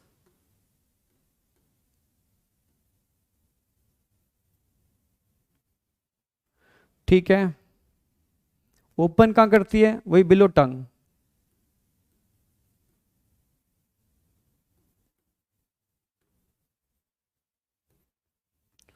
कितना सलाइवा रिलीज करते हैं? Release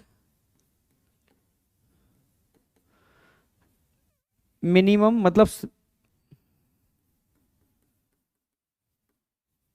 only 5%।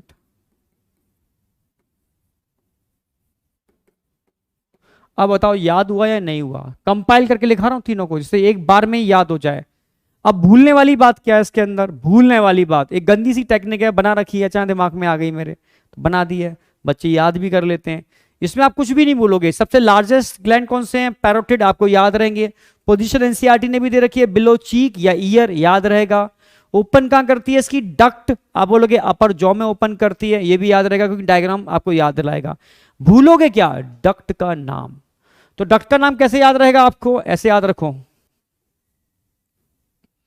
भाई, ये घर में कभी घड़ा रखे हो? घड़ा, घड़ा मिट्टी का घड़ा। ठीक है, पानी भरने के लिए मिट्टी का एक बर्तन होता है, उसको घड़ा बोलते हैं। ठीक है, कहीं कहीं कुछ और भी बोलते होंगे। ठीक है, क्योंकि यहाँ तो हिंदुस्तान का, इंडिया का हर बच्चा जोड़ा हुआ है, तो कहीं कुछ बोलते हैं, कहीं कुछ बोलते हैं। एक मिट्टी का घड़ा होता है गोल गोल। ठीक है, क्या उसको ऐसे ही फ्लोर पर रख सकते हो? वो तो लुढ़क जाएगा ना। तो उसको रखने के लिए आपको क्या चाहिए? एक स्टैंड चाहिए। तो पहले क्या लगाओगे आप? एक स्टैंड लगाओगे। क्या लगाओगे? एक स्टैंड। स्टैंड लगा दिया। स्टैंड के ऊपर आप रखोगे एक घड़ा। स्टैंड पे घड़ा रखने वाले हो, समझ रहे हो? पहले स्टैंड लगाओगे। ठीक है, आप समझ रहे हो? तो सबसे पहले आपको ध्यान रखना है इसके अंदर स्टैंड कौन सा ले रहे हैं। ठीक है, डक्ट का नाम ध्यान रखना है आपको, पैरोटिड सलाइवरी ग्लैंड। और इसके अलावा और कौन सा याद रखना है आपको पैरोटिड के अलावा? ठीक है, आपने स्टैंड लगाया, स्टैंड पे घड़ा रखा और घड़े के अंदर आपने क्या डाला? वाटर। वाटर, ठीक है। तो आपने स्टैंड लिया, स्टैंड पे घड़ा रखा और घड़े में डाला पानी। नहीं आया क्या? ये तो याद रहेगा यार, सीक्वेंस तो याद रहेगी। ठीक है भाई, आप पहले स्टैंड लगाओगे, फिर घड़ा रखोगे, उसमें पानी डालोगे। अब इतना ध्यान रहेगा आपको भी, सबसे लार्जेस्ट ग्लैंड पैरोटिड, फिर सब मैंडिबुलर, फिर सब लिंगुअल। अब आपसे सीक्वेंस भाई ऑप्शन सारे सामने होंगे, टिक करना होगा। तो पैरोटिड की डक्ट को क्या बोलते हैं? पहले स्टैंड, स्टेंशन। घड़े में वाटर डालोगे, वाटर से क्या याद रहेगा? वॉटन्स, वाटर से याद रहेगा वॉटन्स। तो वॉटन्स किसकी डक्ट हो गई? सबमेंटिबुलर। और नंबर थर्ड पर कौन सी ग्लैंड आती है? थर्ड पर कौन सी ग्लैंड आती है? समझ में आ गया होगा, ठीक है। सबलिंगुअल डक्ट को क्या बोलते हैं? रेवेनस। तो तीसरी तो रेवेनस होगी ही ना। तो ये एक तरीका है जो याद दिलाता है, समझ में आ गया होगा। घड़ा, घड़े में पानी, पर पहले स्टैंड, तब घड़ा और घड़े में पानी। आई बेटा, स्टैंड, घड़ा और घड़े में पानी, याद आ गया होगा यार। अब तो मुझे नहीं लगता कहीं कोई डाउट शाउट रहेगा। तो ये पैरोटिड ग्लैंड अगर सारे के सारे याद हो गए हो तो एक लगा दो आग। हाँ, ravenous.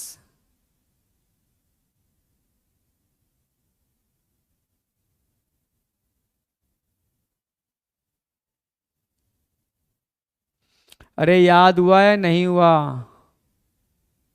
Yes sir, super super super super, यही चाहिए था। चलो एकदम क्रिस्टल क्लियर है, एकदम क्रिस्टल क्लियर है। तो parotid, submandibular, sublingual, one pair one pair one pair, total 6 हो गए। कहां होते हैं? बिलो चीक या ईयर, बिलो लोअर जॉ या अपर लोअर जॉ जंक्शन भी बोल सकते हो, ठीक है, पर एनसीईआरटी टर्म यूज कर लेते हैं। सबलिंगुअल बिलो टंग, डक्ट, स्टेंशन, वॉटन्स, रेवेनस। भाई 25 से 30 मैक्सिमम सलाइवा, मिनिमम सलाइवा, बस हो गया, फिनिश फिनिश। अब याद क्या करना है? Composition of saliva. ये अब ग्लैंड इतनी दे रखी है, पर एनसीईआरटी ने क्या कर रखा है? टुकड़ों में डिवाइड कर रखा है सब चीजों को। अब सलाइवा के बारे में उसने प्रोसेस ऑफ डाइजेशन में बता रखा है, तो बच्चा कोरिलेट नहीं कर पाता। मैंने सब चीजों को उठा करके एक जगह रखा है, इससे आपको यही याद हो जाए, जिससे कि प्रोसेस ऑफ डाइजेशन एकदम इजी हो जाए। जो टिपिकल चीज है उसको इजी में कन्वर्ट करने की कोशिश की है। तो कंपोजिशन ऑफ सलाइवा साथ में ले लेते हैं। भाई सलाइवा, एक दिन में कितना सलाइवा निकल जाता है? सोच के दंग, समझ रहे हो ना? लगभग 1.5 लीटर पर डे। भाई बहुत होता है, 1.5 लीटर सलाइवा एक दिन में निकल जाता है। 1.5 लीटर सलाइवा एक दिन में निकलता है।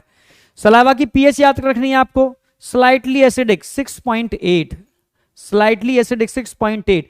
भाई मैक्सिमम मैंने बताया था सारे जूसों में होता क्या है? वाटर। तो 99.5% यहां भी वाटर है। भाई 99.5% तो यहां पर भी वाटर ही है। 0.5 में सब कुछ आ गया, 0.5 में सब कुछ आ गया। अब वो क्या आ गया? सब कुछ 0.5 में। तो देखो आइंस आपको याद रखने हैं। एक एम्स का क्वेश्चन है, मैं जिक्र कर लेता हूं आपसे। एक घूंट पानी पी लूं क्या? एक घूंट, ठीक है।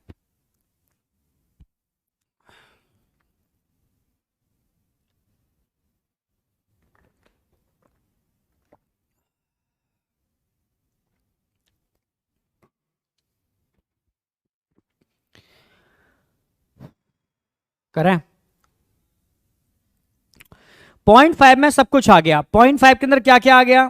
ठीक है, बच्चा कह रहा है नो पानी मत पियो, ऐसा बोल रहे हो यार? पी लिया, अब क्या पी लिया? बहुत देर में कमेंट आया नो, कोई नहीं, ठीक है।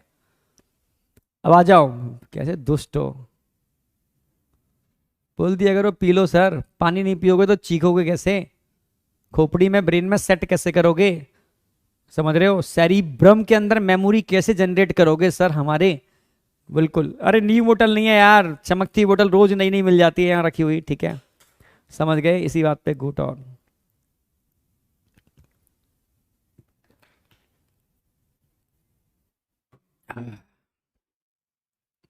चलो। अलग सर के राज में न्यू बोतल नहीं मिलेगी तो किसके राज में मिलेगी बताओ? अलग सर है तब तक न्यू न्यू बोतल भी मिलेगी, ठीक है। अलग सर है तो समझ रहे हो ना, सब कुछ मिलेगा, टेंशन की कोई बात नहीं है। बस क्या करना क्या है? बच्चों के ब्रेन में सेट करना है, बस ये हमारे हाथों में है। वापस आ जाते हैं। मस्त, ओके, ठीक है। चलो, तो अब बात करते हैं कंपोजिशन। कंपोजिशन की अगर बात करेंगे तो क्या ध्यान रखना है आपको? कंपोजिशन के अंदर एम्स में आया हुआ क्वेश्चन है, अगर किसी को एक ऐसी ड्रग दी जाती है, ड्रग, ड्रग समझते हो, दवा, जो सलाइवा के अंदर क्लोराइड आयन के सिक्रेशन को स्टॉप कर दे तो किसके डाइजेशन पर इफेक्ट पड़ेगा? स्टार्च के डाइजेशन पर। घुमा के पूछा था, स्टार्च के डाइजेशन पर क्यों पड़ेगा? स्टार्च के डाइजेशन पर क्योंकि स्टार्च को डाइजेस्ट करने के लिए एक एंजाइम होता है सलाइवरी एमाइलेज, इसको टाइलिन भी बोलते हैं, टाइलिन। और वो सलाइवरी एमाइलेज को एंजाइम है क्योंकि उसकी एक्टिविटी क्लोराइड आयन पर डिपेंड करती है। एक ऐसे एंजाइम जो तभी काम करते हैं जब कोफैक्टर उनके पास आता है। नहीं, कई बच्चे होते हैं सेल्फ मोटिवेटेड, सुबह टाइम से उठते हैं, टाइम से पढ़ते हैं, ठीक है, वो प्रोटीनियस एंजाइम है, ठीक है, अपना बढ़िया अपना काम कर लेते हैं। पर कुछ बच्चे ऐसे होते हैं डंडे के बल पे उठते हैं, भाई उठ 5 बज गए, ठीक है, उठ पढ़ बैठ करके, ठीक है, तभी वो उठ के पढ़ के मतलब उठ के बैठ के पढ़ते हैं जब डंडे के बल पर। तो कोफैक्टर चाहिए। तो एंजाइम भी ऐसे होते हैं, वो तभी काम करते हैं जब उनके कोफैक्टर साथ में हो। तो ऐसे ही सलाइवरी एमाइलेज के लिए कोफैक्टर का काम क्लोराइड आयन करते हैं। अगर क्लोराइड आयन नहीं होंगे तो सलाइवरी एमाइलेज काम नहीं करेगा, और सलाइवरी एमाइलेज काम नहीं करेगा तो स्टार्च का डाइजेशन नहीं होगा। मींस क्लोराइड आयन की एब्सेंस में किसके डाइजेशन पर इफेक्ट पड़ने वाला है? स्टार्च के डाइजेशन पर। समझ रहे हो? तुम में से कई बच्चे ऐसे होंगे वास्तव में को फैक्टर का काम करते हैं, मतलब को एंजाइम है, वो तभी काम करते हैं जब को फैक्टर साथ में हो। किसी के मम्मा पापा को फैक्टर होते हैं, किसी का दोस्त को फैक्टर होता है, पर मोस्टली मम्मा पापा ही होते हैं, ठीक है, भाई बहन भी हो सकते हैं, पर मोस्टली मम्मा पापा। डर की वजह से बच्चा पढ़ता है, और डर जरूरी भी है, ठीक है, ऐसा डर जरूरी है जो आपकी ग्रोथ के लिए रिक्वायर्ड है। समझ रहे हो? कई बच्चे घर पे तो अच्छा पढ़ते थे, पर हॉस्टल में आते ही बस समझ रहे हो आलस के सागर में पड़े हुए हैं, तो वो फिर सेलेक्ट नहीं हो पाएंगे, ठीक है, क्योंकि कभी कभी वो डाइवर्ट हो जाते हैं। अकेलापन उनको डाइवर्ट कर देता है। अकेलेपन में मोबाइल डिवाइस हाथ में, तो समझ रहे हो डिस्ट्रैक्शन बहुत ज्यादा हो जाता है, क्योंकि कोई उनके ऊपर डंडा करने वाला नहीं है। समझ रहे हो? उनको कंट्रोल करने वाला नहीं है। तो यही दिक्कत है थोड़ी सी कि ऑनलाइन बहुत बढ़िया है कि घर में पढ़ो, पीछे देखने वाले मम्मा पापा बैठे हो तब पढ़ो, सामने आप कंस्ट्रिक्टेड रहोगे, डाइवर्जन होगा ही नहीं, ठीक है, क्योंकि डर रहेगा यार पीछे वो भी दिख रहे हैं। और कोशिश करो घर में अगर पढ़ रहे हो तो अपना लैपटॉप टीवी मोबाइल वहां मेन हॉल में लगाओ, जहां समझ रहे हो कुछ और लोग भी हो, उनकी ऑब्जर्वेशन रहेगी, शांत तो रहेंगे अपने आप, पर आप एकदम फोकस्ड रहोगे। ये तरीके हैं, ठीक है, आप चाहो तो कर सकते हो उसको, ठीक है। चलो, पर एकांत की तरफ भागोगे उस समय एकांत में आप सेल्फ स्टडी करोगे हार्ड कॉपी के साथ, जिसमें सिर्फ notebook hard copy practice sheet होंगी। जब भी देखने वाली बात आएगी तो थोड़ा सा ये ध्यान रखो कि वहां हो जो लोग आपको ऑब्जर्व कर रहे हो, शांत एटमॉस्फेयर तो होना चाहिए, ठीक है, पर ऑब्जर्वेशन आपको पता हो यार ऑब्जर्व चल रहा है, यहां पर ऑब्जर्वेशन है, डाइवर्ट नहीं होना। समझ गए? समझे नहीं समझे? आगे आ जाओ। डर जरूरी है। क्लोराइड आयन, ठीक है, बहुत इंपॉर्टेंट आयन है बेटा, एक्ट एज को फैक्टर फॉर सलाइवरी एमाइलेज, इसमें क्वेश्चन आता है।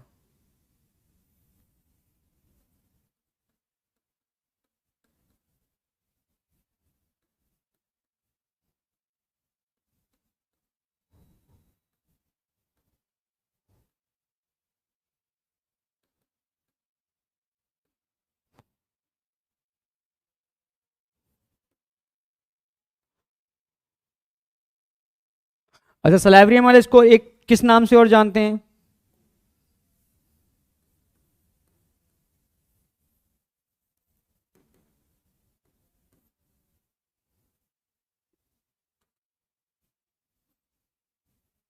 टाइलिन के नाम से भी जानते हैं, ठीक है, समझे या नहीं? ओके, बीएमएस, हाँ बेटा, ठीक है, यहां तक कोई doubt shout?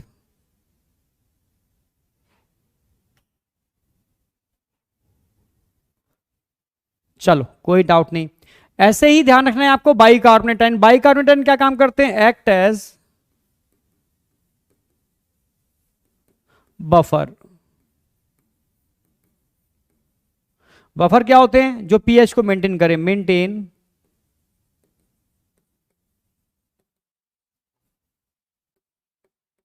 PH of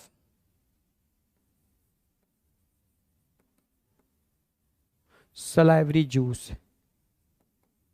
salivary juice की जो पीएच को मेंटेन करे वो बफर है। तो बाइकार्बोनेट आयन जहां पर भी होंगे बफर का काम करेंगे। इसलिए कहते हैं आप जब भी खाना खाओ तो धीरे धीरे खाओ, सलाइवा के साथ खाओ। जब सलाइवा आपके स्टमक में जाता है, सलाइवा आपके स्टमक में जाता है तो बाइकार्बोनेट भी स्टमक में जाएंगे। जब स्टमक में बाइकार्बोनेट जाएंगे तो हाइपर एसिडिटी की प्रॉब्लम को खत्म कर देंगे, क्योंकि एसिड को न्यूट्रल करने में भी हेल्प करते हैं वो, ठीक है।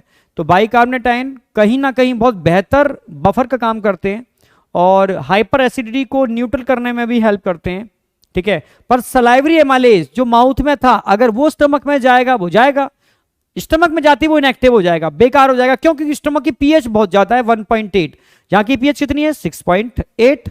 तो एल्कलाइन पीएच पे तो काम, सॉरी स्लाइटली एसिडिक पे तो काम करेगा, पर हाईली एसिडिक पर वो डिस्ट्रॉय हो जाएगा, खत्म हो जाएगा, इनएक्टिव हो जाएगा। ये ध्यान रखना है, क्योंकि हर एंजाइम स्पेसिफिक पीएच पर ही काम करते हैं।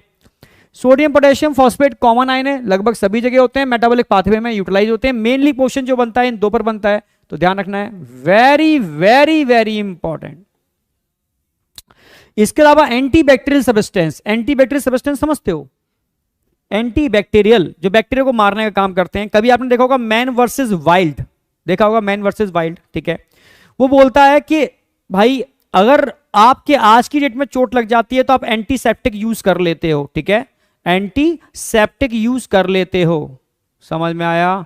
एंटीसेप्टिक समझते हो, ठीक है, जो सेवलॉन, डिटॉल, ठीक है, ये इन्फेक्शन को बढ़ने से रोकते हैं, वहीं रोक देते हैं अगर कट लग जाता है, घाव हो जाता है कहीं पर आप जंगल में फंसे हुए हो, ठीक है, उस समय आपके पास एंटीसेप्टिक नहीं है और चोट लग जाती है, तो आप क्या क्या करोगे? आप अपने सलाइवा, थूक को वहां पर डालोगे, ठीक है। आप समझ रहे हो? अपने जितना थूक वहां डाल सकते हो तो वहां उसको अप्लाई करोगे, वो बेहतरीन एंटीसेप्टिक का काम करता है। क्योंकि सारे जीव जिनके भाई जितने भी एनिमल्स हैं, क्या उनके पास सेवलॉन, डिटॉल ये चीजें होती हैं? क्या नहीं होती। तो कैसे ट्रीट करते हैं अपने जितने भी वुंड जनरेट हो जाते हैं, कट लग जाते हैं, तो अपने टंग से उसको कंटिन्यू सलाइवरी इंटरेक्शन करते हैं। सलाइवरी इंटरेक्शन से वहां पर जर्म्स का ग्रोथ रुक जाता है और जल्दी से हीलिंग हो जाती है। तो ऐसे ही हमारी सलाइवा में भी एंटीबैक्टीरियल सब्सटेंस होते हैं। वो क्या क्या होते हैं? लाइसोजाइम, थायोसाइनाइड और आईजीए एंटीबॉडी, जिनको इम्यूनोग्लोबुलिन भी बोलते हैं। डिटेल में हम इनके बारे में आगे पढ़ाएंगे। तो एंजाइम में तो आपको याद रखना है कौन कौन से, एक तो लाइसोजाइम हो गया, एक थायोसाइनाइड हो गया, एक immunoglobulin IgA antibody, IgA antibody, immunoglobulin A, ये तीन एंटीबैक्टीरियल सब्सटेंस हैं जो कहीं ना कहीं इन्फेक्शन से हमें प्रोटेक्ट करते हैं। जिसमें लाइसोजाइम सलाइवा में भी होता है, हमारे टीयर्स में भी होता है, हमारे म्यूकस में भी होता है, बॉडी के सीक्रेशन में ये ऑलरेडी प्रेजेंट होता है। आप समझ रहे हो क्या? IgA antibody. इतना ही नहीं, मदर का जो फर्स्ट मिल्क होता है उसमें भी आईजीए एंटीबॉडी होते हैं, बॉडी सीक्रेशन में होते हैं, ठीक है, जो पैसिव इम्यूनिटी प्रोवाइड कराते हैं। तो बॉडी सीक्रेशन में आईजीए एंटीबॉडी मिलते हैं। हम आगे इम्यूनोलॉजी में बहुत डिटेल में पढ़ने वाले हैं इसके बारे में, ठीक है। आगे बढ़े। Enzyme salivary amylase, salivary amylase, और क्या बोलते हैं सलाइवरी एमाइलेज को? टाइलिन बोलते हैं, टाइलिन बोलते हैं। समझ में आ गया? थोड़ा बहुत लिंगुअल लाइपेज भी होता है। लिंगुआ इसलिए क्योंकि टंग यानी माउथ में निकल रहा है। स्मॉल अमाउंट में लिंगुअल लाइपेज भी होता है, पर फंक्शनल नहीं होता। क्यों नहीं होता? ये प्रोसेस ऑफ डाइजेशन में समझाऊंगा, अभी समझ में नहीं आएगा। हाँ, कोलेस्ट्रम, मदर का फर्स्ट मिल्क कोलेस्ट्रम, ठीक है। म्यूकस, म्यूकस तो सलाइवा में होता ही है, जो लुब्रिकेशन का काम करता है। यूरिया भी होती है और यूरिक एसिड भी होता है। तो इसके अलावा हमारी सलाइवा में, हमारी लार में म्यूकस, साथ में यूरिक एसिड और यूरिया, ये भी प्रेजेंट होते हैं। समझ में आया या नहीं आया? यस या नो? तो ये हमारी एक ग्लैंड फिनिश होती है, सलाइवरी ग्लैंड। कंपोजिशन बहुत इंपॉर्टेंट था, ध्यान रखना है आपको। तो भाई गैस्ट्रिक ग्लैंड की बात कर लें। गैस्ट्रिक ग्लैंड होती क्या है भाई? स्टमक के अंदर फोल्ड्स होते हैं, समझो। पहले तो बेसिक समझाऊंगा, बिल्कुल बेसिक, उसके बाद मैं चालू करूंगा, बिल्कुल बेसिक से स्टार्ट करूंगा। पहले बिल्कुल बेस पता होना चाहिए है क्या, क्यों बोल रहे हैं, क्योंकि जो क्वेश्चंस आजकल मैक्सिमम बनते हैं वो कंसेप्चुअल बन रहे हैं। तो कंसेप्ट पता होना चाहिए, कंसेप्ट क्या है इसका।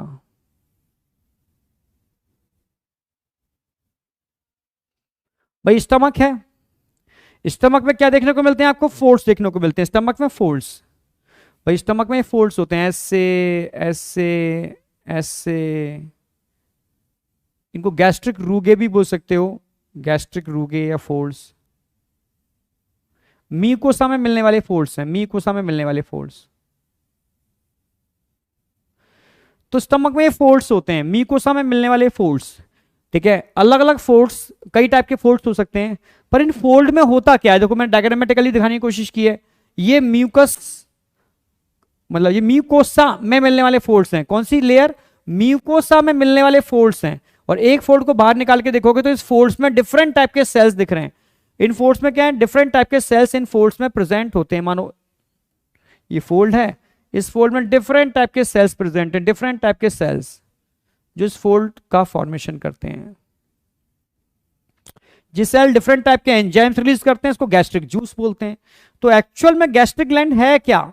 अगर मैं बात करूं गैस्ट्रिक ग्लैंड की तो यही है गैस्ट्रिक ग्लैंड। यानी कह सकते हो कि it is a fold of mucosa.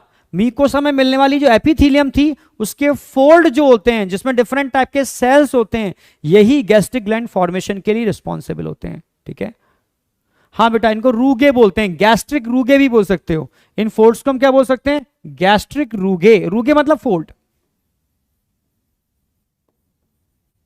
Gastric रूगे।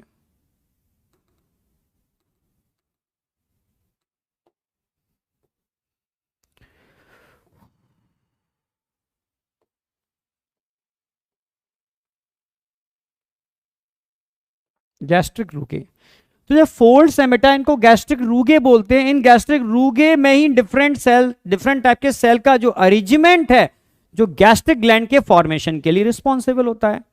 आई या नहीं आई? गैस्ट्रिक ग्लैंड क्या होते हैं समझ में आ गया? तो मैंने एक लाइन भी लिख दी है, it is a folds of epithelial cell. It is a folds of epithelial cell. कौन सी एपिथेलियल सेल? म्यूकोसा में मिलने वाली एपिथेलियल। ठीक है, जो अंदर जा रहे हैं, अंदर जा रहे हैं, किसके अंदर जा रहे हैं? लेमना प्रोप्रिया, याद हो, कनेक्टिव टिश्यू की लेयर के अंदर। और क्या है ये? कॉलम्स ऑफ सिक्रेटरी सेल्स हैं जिनको हम गैस्ट्रिक ग्लैंड बोलते हैं। तो ये कॉल्यूमिनर एपिथेलियल सेल्स हैं बेटा, इनमें चीफ सेल्स भी होते हैं, इनके अलग अलग नाम हैं। ठीक है, इनको चीफ सेल भी बोल सकते हो, परेटल सेल भी बोल सकते हो, म्यूकोस सेल भी बोल सकते हो। ये डिफरेंट टाइप के सेल मिलकर के इन फोल्ड्स, ठीक है, इन फोल्ड्स में इनका अरेंजमेंट, इनका जो अरेंजमेंट है वो गैस्ट्रिक ग्लैंड फॉर्मेशन के लिए रिस्पॉन्सिबल है। समझ में आ गया? हाँ, गैस्ट्रिक रूगे मतलब फोल्ड। इन फोल्ड में डिफरेंट टाइप के सेल्स हैं जो गैस्ट्रिक ग्लैंड का फॉर्मेशन कर रहे हैं। तो एक फोल्ड को बाहर निकाल करके मैं डायग्रामेटिकली रिप्रेजेंट करूंगा एक फोल्ड को। ठीक है, उससे एकदम कंसेप्ट जनरेट हो जाएगा।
देखो एक फोल्ड को बाहर निकाल के दिखा रहे हैं हम लोग, एक फोल्ड को, सिंगल फोल्ड को।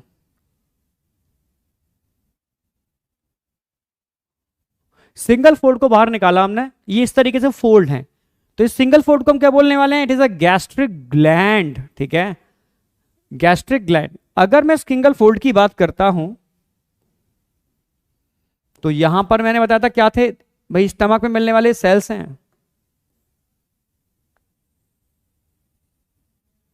स्मूथ मसल्स हैं,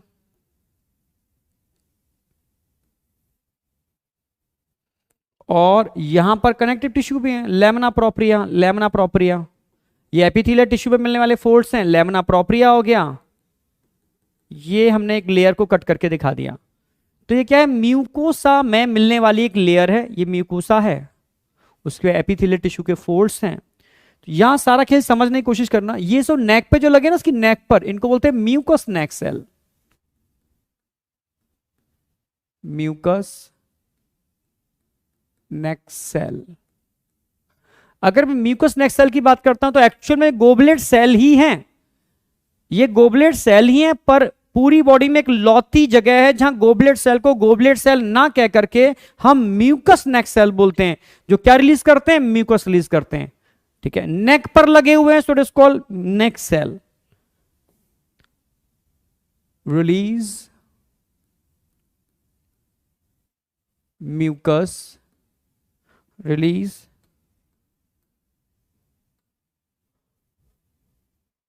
1 to 3 mm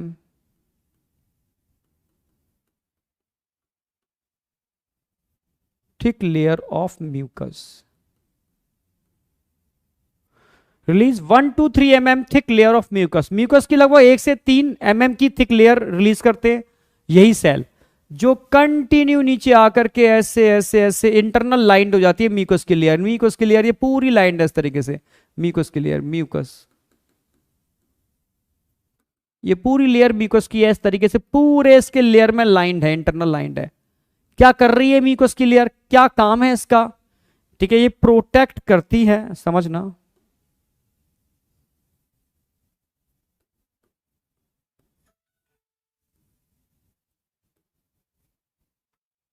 प्रोटेक्ट फ्रॉम, किसके से प्रोटेक्ट कर रही है?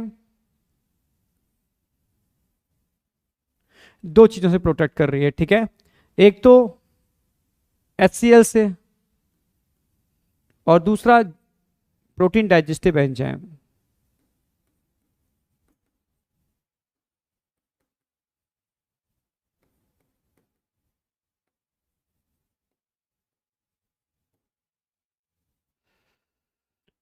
Protein digestive enzyme. कल हम ग्लैंड्स वाला पार्ट लगभग खत्म कर देंगे, ध्यान रखना, कल हमारा ग्लैंड्स वाला पार्ट फिनिश हो जाएगा, बस प्रोसेस ऑफ डाइजेशन बचेगा, chapter finish. Protect from HCl and protein digestive enzyme. अब ये पार्ट समझना है, बहुत इंपॉर्टेंट पार्ट है, very important.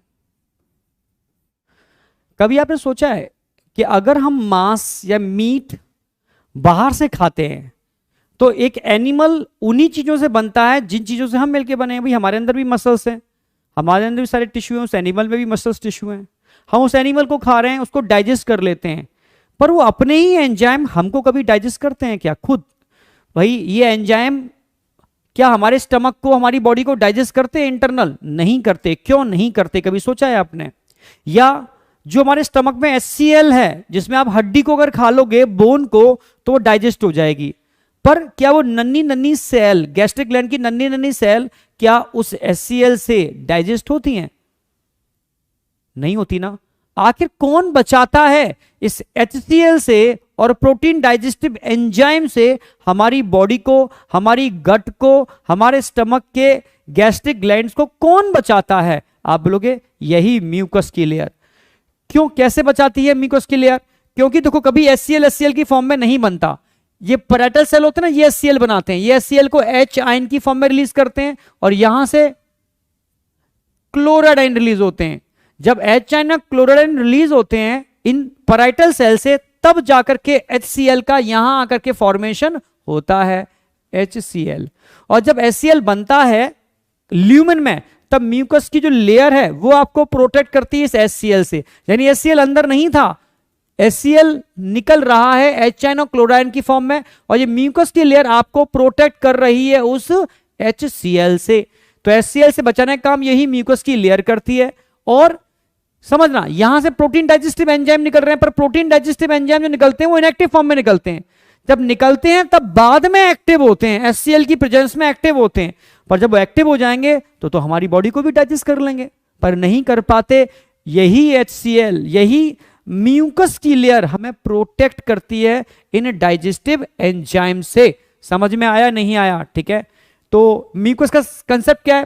Protect from HCl and protein digestive enzyme. समझ में आ गया होगा? ठीक है, अब हम बात करते हैं इन सेल की जो डिफरेंट टाइप के बना रखे हैं। ये क्या है? इनको बोलते हैं पैराइटल या ऑक्जेंटिक सेल, क्योंकि गैस्ट्रिक ग्लैंड की पैराइटल साइड में लगे हुए हैं, गैस्ट्रिक ग्लैंड की पैराइटल लेटरल साइड में लगे हुए हैं, इसलिए इनको पैराइटल क्या बोलते हैं? पैराइटल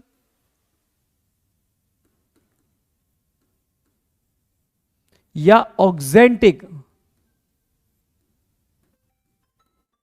सेल्स बोलते हैं, पैराइटल या ऑक्जेंटिक सेल्स। ऐसे याद रखो, HOP, होप। समझाता हूं होप का मतलब क्या है। ठीक है, इनको स्पेशली हम क्या बोलते हैं? It is also called parietal and oxyntic cell. Clear? Parietal या ऑक्जेंटिक सेल, इट्स क्लियर। अगर हम पैराइटल सेल्स की बात करते हैं या ऑक्जेंटिक सेल की बात करते हैं, ये क्या रिलीज करते हैं? पैराइटल या ऑक्जेंटिक सेल क्या रिलीज करते हैं? एक मिनट रुकना। ठीक है, पैराइटल या ऑक्जेंटिक सेल क्या रिलीज करते हैं? देख लो, यहां लिखा देते हैं, रिलीज। बहुत इंपॉर्टेंट। ठीक है, एक तो ये रिलीज करते हैं बेटा, नंबर 1 HCl। तो HCl किस फॉर्म में रिलीज हो रहा है? HN क्लोराइन की फॉर्म में रिलीज हो रहा है, जो हमें, ठीक है, हमारे डाइजेशन में हेल्प करता है। ठीक है, पर इस HCl से प्रोटेक्शन के लिए म्यूकस की लेयर, ये ध्यान रखना है। इसके अलावा और क्या रिलीज कर रहे हैं ये पैराइटल या ऑक्जेंटिक सेल? तो ध्यान रखना, HCl रिलीजिंग सेल कौन सी होती है? ऑक्जेंटिक या पैराइटल? HOP, होप, ये याद दिलाएगा। HCl releasing cell hope, H मतलब HCl, O मतलब ऑक्जेंटिक, P मतलब पैराइटल, यानी ऑक्जेंटिक या पैराइटल ही HCl रिलीज करते हैं, ये एक तरीका है। ठीक है, अच्छा, और क्या रिलीज करते हैं? कैस्टिल इंट्रांसिक फैक्टर, समझाता हूं मैं। कैस्टिल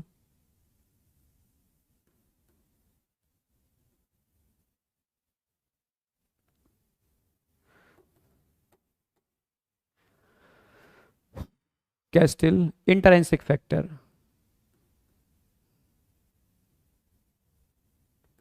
इंट्रांसिक फैक्टर, जिसको हम बोलेंगे CIF, कैस्टिल इंट्रांसिक फैक्टर, CIF। ये CIF क्या करता है? CIF का रोल क्या है?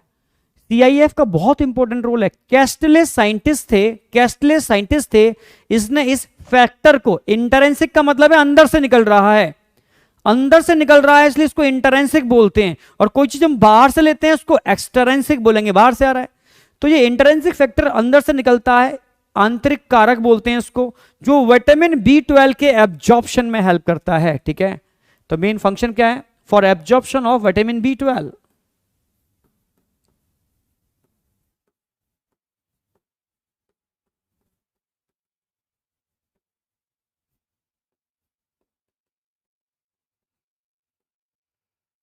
विटामिन B12 के एब्जॉर्प्शन में ये कैस्टिल इंट्रांसिक फैक्टर बहुत इंपॉर्टेंट रोल प्ले करता है, ये समझना होगा आपको। ठीक है, ओके, हाँ, क्योंकि आप कितना भी विटामिन B12 खा लो, कितना भी विटामिन B12 खा लो, अगर ये इंट्रांसिक फैक्टर नहीं निकल रहा, जैसे मानो ये मनुष्य है, ये इसका स्टमक है, ये इसकी इंटेस्टाइन है, समझो, स्टमक से निकलता है, ये खाता क्या है? Vitamin B12। दिखा दो, विटामिन B12 खा रहा है बाहर से, विटामिन B12, विटामिन B12 खा रहा है। ये विटामिन B12 स्टमक में आ रही है, ये इंटेस्टाइन में भी जा रही है, पर एब्जॉर्ब कब होगी? इंटेस्टाइन से एब्जॉर्ब नहीं होगी। इसके लिए चाहिए कैस्टिल इंट्रांसिक फैक्टर, जो स्टमक की सेल से रिलीज होता है। क्या रिलीज होता है? कौन रिलीज होता है? ये कैस्टल इंट्रिंसिक फैक्टर, ये कैस्टल इंट्रिंसिक फैक्टर जो इस विटामिन B12 को पकड़ता है और पकड़ पकड़ के क्या कराएगा, इसका एब्जॉर्प्शन, पकड़ पकड़ के क्या कराएगा, एब्जॉर्प्शन। अगर ये फैक्टर नहीं है तो विटामिन B12 का एब्जॉर्प्शन नहीं होगा। तो कैस्टिल का मेन काम क्या होता है, ये इंट्रिंसिक फैक्टर है, अंदर से निकलता है। एक्सट्रिंसिक फैक्टर जो हम बाहर से लेते हैं विटामिन B12, उसको एब्जॉर्ब तभी, उसका एब्जॉर्प्शन तभी होगा जब ये कैस्टिल निकलेगा। समझ रहे हो? तो बहुत इंपॉर्टेंट रोल है, ठीक है। तो समझ में आ गया कि पैराइटल सेल, ऑक्सीडेंटिव सेल क्या काम करते हैं, HCl और कैस्टल इंट्रिंसिक फैक्टर CIF को रिलीज करने के लिए रिस्पॉन्सिबल है। CIF for absorption of vitamin B12, एक चीज समझ में आ गई। अब ध्यान से देखो, यहां बगल में ग्रीन कलर के सेल्स और देखने को मिल रहे हैं, ग्रीन कलर के सेल, इनको क्या बोलते हैं, इनको बोलते हैं पैप्टिक सेल, या और भी नाम है, चीफ सेल भी बोल सकते हो।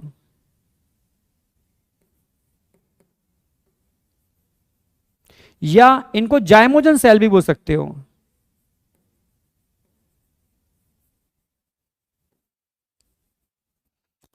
भाई पैप्टिक सेल क्यों बोलते हैं, क्योंकि प्रोटीन डाइजेस्टिव एंजाइम रिलीज करते हैं, so it is called peptic cell. Chief क्यों बोलते हैं, क्योंकि maximum in number, gastric gland में सबसे ज्यादा नंबर इन्हीं का होता है, ठीक है। इनको जाइमोजन सेल भी क्यों बोलते हैं, जाइमोजन समझते हो भाई, प्रोटीन डाइजेस्टिव एंजाइम इन सेल के अंदर कभी एक्टिव फॉर्म में तो बनेंगे नहीं, क्योंकि एक्टिव फॉर्म में बनेंगे तो सेल को ही डाइजेस्ट कर देंगे। तो नेचर ने हमेशा प्रोटीन डाइजेस्टिव एंजाइम को इनएक्टिव फॉर्म में बनाया, बॉडी ने इनएक्टिव फॉर्म में बनाया। उस इनएक्टिव प्रोटीन डाइजेस्टिव एंजाइम को ही हम जाइमोजन बोलते हैं। इनएक्टिव प्रोटीन डाइजेस्टिव एंजाइम को हम क्या बोलते हैं, जाइमोजन। जाइमोजन मतलब क्या हो गया, इनएक्टिव प्रोटीन डाइजेस्टिव एंजाइम।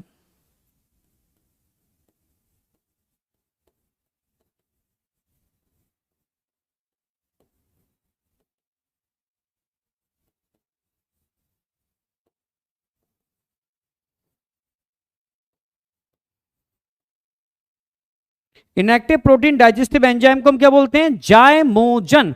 तो peptic, chief and zymogen cell. Zymogen cell क्यों बोल रहे हैं, जाइमोजन का मतलब भी होता है इनएक्टिव प्रोटीन डाइजेस्टिव एंजाइम। हमेशा protein digestive enzyme inactive form में निकलते हैं, एक्टिव फॉर्म में नहीं निकलते। बाद में जाकर के जब HCl से हाथ मिलाते हैं तब HCl कहता है अब हो जाओ एक्टिव, कोई दिक्कत नहीं है। उन्हें एक्टिव हो गए तो मर जाएगी, हमारी सेल ही मर जाएगी, नहीं मरेगी, म्यूकस की लेयर उसको बचा लेगी, हो जाओ एक्टिव। तो HCl ही इनको एक्टिव कराता है, समझ रहे हो। तो HCl जब बनेगा तो इनको भी एक्टिव करा लेगा, ठीक है। तो समझ में आया, क्या रिलीज करते हैं, रिलीज प्रोटीन डाइजेस्टिव एंजाइम। तो क्या कर रहे हैं, ये रिलीज करते हैं, रिलीज जाइमोजन। बस ऐसे लेते हैं, जाइमोजन को रिलीज करते हैं, यानी प्रोटीन डाइजेस्टिव एंजाइम को रिलीज करते हैं, इनएक्टिव प्रोटीन डाइजेस्टिव एंजाइम। अच्छा ध्यान से देखो, बेस पर कुछ नजर आ रहा है क्या, बेस पर ये है जी सेल। कौन है, जी सेल्स। ये क्या रिलीज करते हैं, ये रिलीज करते हैं हार्मोन, रिलीज हार्मोन। कौन सा हार्मोन, गैस्ट्रिन हार्मोन।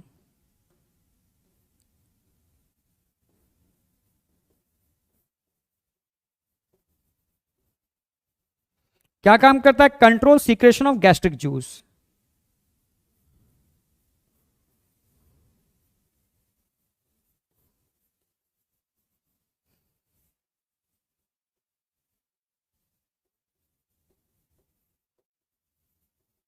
भाई गैस्ट्रिक जूस के सीक्रेशन को कंट्रोल कर रहा है गैस्ट्रिन हार्मोन, ठीक है। अब यहां जाकर के आपके गैस्ट्रिक ग्लैंड सही मायने में एकदम परफेक्टली कंप्लीट होते हैं, ठीक है। तो क्या क्या बता दिया मैंने, नेक पर लगे म्यूकस नेक सेल जो म्यूकस को रिलीज करते हैं, 1 to 3 mm thick layer. Mucus का काम क्या होता है, इन प्रोटीन डाइजेस्टिव एंजाइम और HCl से प्रोटेक्ट करना, क्लियर, नंबर 1। नंबर 2, पैराइटल या ऑक्जेंटिक सेल लिटरल साइड पर लगे हुए हैं जो HCl भी रिलीज करते हैं HN क्लोराइन की फॉर्म में, और कैस्टल इंट्रिंसिक फैक्टर रिलीज करते हैं। Castle intrinsic factor vitamin B12 के एब्जॉर्प्शन के लिए रिस्पॉन्सिबल है, ठीक है। विटामिन B12 के एब्जॉर्प्शन के लिए रिस्पॉन्सिबल है। इनका फंक्शन क्या होता है मैं अगली क्लास में बताऊंगा, ठीक है। और जो लेटरल साइड में लगे हैं इनको बोलते हैं पैप्टिक सेल, क्योंकि प्रोटीन डाइजेस्टिव एंजाइम रिलीज करते हैं। चीफ सेल क्योंकि मैक्सिमम इन नंबर्स, गैस्ट्रिक ग्लैंड में सबसे ज्यादा नंबर इन्हीं का होता है। अच्छा, इनको जाइमोजन सेल भी बोलते हैं क्योंकि जाइमोजन रिलीज करते हैं। जाइमोजन क्या होता है sir? Inactive protein digestive enzyme को जाइमोजन बोलते हैं। इनएक्टिव प्रोटीन डाइजेस्टिव एंजाइम को जाइमोजन बोलते हैं। समझ में आ गया? ठीक है। अब जो बेस पर लगे हुए हैं वो कौन है? जी सेल। वो एक्चुअल में क्या रिलीज करते हैं? हार्मोन रिलीज करते हैं। कहां पर रिलीज करते हैं हार्मोन? ब्लड वेसल्स में, क्योंकि हार्मोन कभी गैस्ट्रिक जूस में रिलीज नहीं करते होते। ये क्या है? Blood vessels. ये क्या है? Blood vessels. शॉर्ट में लिख दे रहा हूं, ब्लड वेसल्स। तो ब्लड वेसल्स के अंदर ये सेल क्या रिलीज करते हैं? हार्मोन। ये क्या रिलीज करते हैं? हार्मोन। तो हार्मोन कहां रिलीज होते हैं? ब्लड के अंदर। गैस्ट्रिक जूस में रिलीज नहीं होते, क्योंकि ब्लड के थ्रू वो ट्रेवल करते हैं, जहां उनके रिसेप्टर्स होते हैं वहां बाइंड करते हैं और अपने फंक्शन को कंडक्ट करते हैं। ठीक है। तो जी सेल कौन सा हार्मोन रिलीज करते हैं? गैस्ट्रिन हार्मोन रिलीज करते हैं। गैस्ट्रिन जो क्या काम करता है? Control secretion of gastric juice. समझ में आया या नहीं आया? यस या नो? गैस्ट्रिक जूस में क्या क्या होता है वो मैं आगे बताऊंगा। तो ये हमारा गैस्ट्रिक ग्लैंड वाला पार्ट कंप्लीट होता है। अब इसमें दो चीजें डिटेल में कराऊंगा मैं आपको। क्या क्या डिटेल में कराने वाला हूं? नंबर 1 डिटेल में कराऊंगा कि यहां पर विटामिन B12 का रोल क्या है। बहुत इंपॉर्टेंट, नीट में लगभग हर साल क्वेश्चन आता है। HCl का रोल क्या है और गैस्ट्रिक जूस का कंपोजिशन क्या है। जो आज नहीं लेंगे हम कल लेंगे। ठीक है। आज हम पहले कल का जो होमवर्क था वो डिस्कस करेंगे। आज का होमवर्क हम फिर से दे रहे हैं, जिसमें असर्शन रीजन होंगे। समझ रहे हो? समझ रहे हो? बिंदास होके पढ़ो यार। ठीक है। मैं सिर्फ पढ़ाई को एंजॉय कराना चाहता हूं, मतलब पूरे एंजॉय के साथ, मतलब कहीं पर भी आपको ऐसा फील ना हो, ठीक है, कि आगे मैं कंटिन्यू कर सकता था थोड़ा और, पर वो टॉपिक लंबा जाएगा, क्योंकि विटामिन B12 का रोल और ये थोड़ा सा मैं कंसेप्ट समझाऊंगा तो मजा आएगा। ठीक है। फिर क्वेश्चन छूट जाएंगे, इसलिए क्वेश्चन मुझे कराने हैं। ठीक है। तो जैसे कि होमवर्क आपका कंप्लीट हो तो कंटिन्यू करते हैं बेटा। यहां तक क्लियर होगा? गैस्ट्रिक ग्लैंड वाला पार्ट एकदम क्लियर है, सलाइवरी ग्लैंड एकदम क्लियर है, रेगुलेशन बेहतर तरीके से मैंने आपको ब्रेन में सेट कराया है।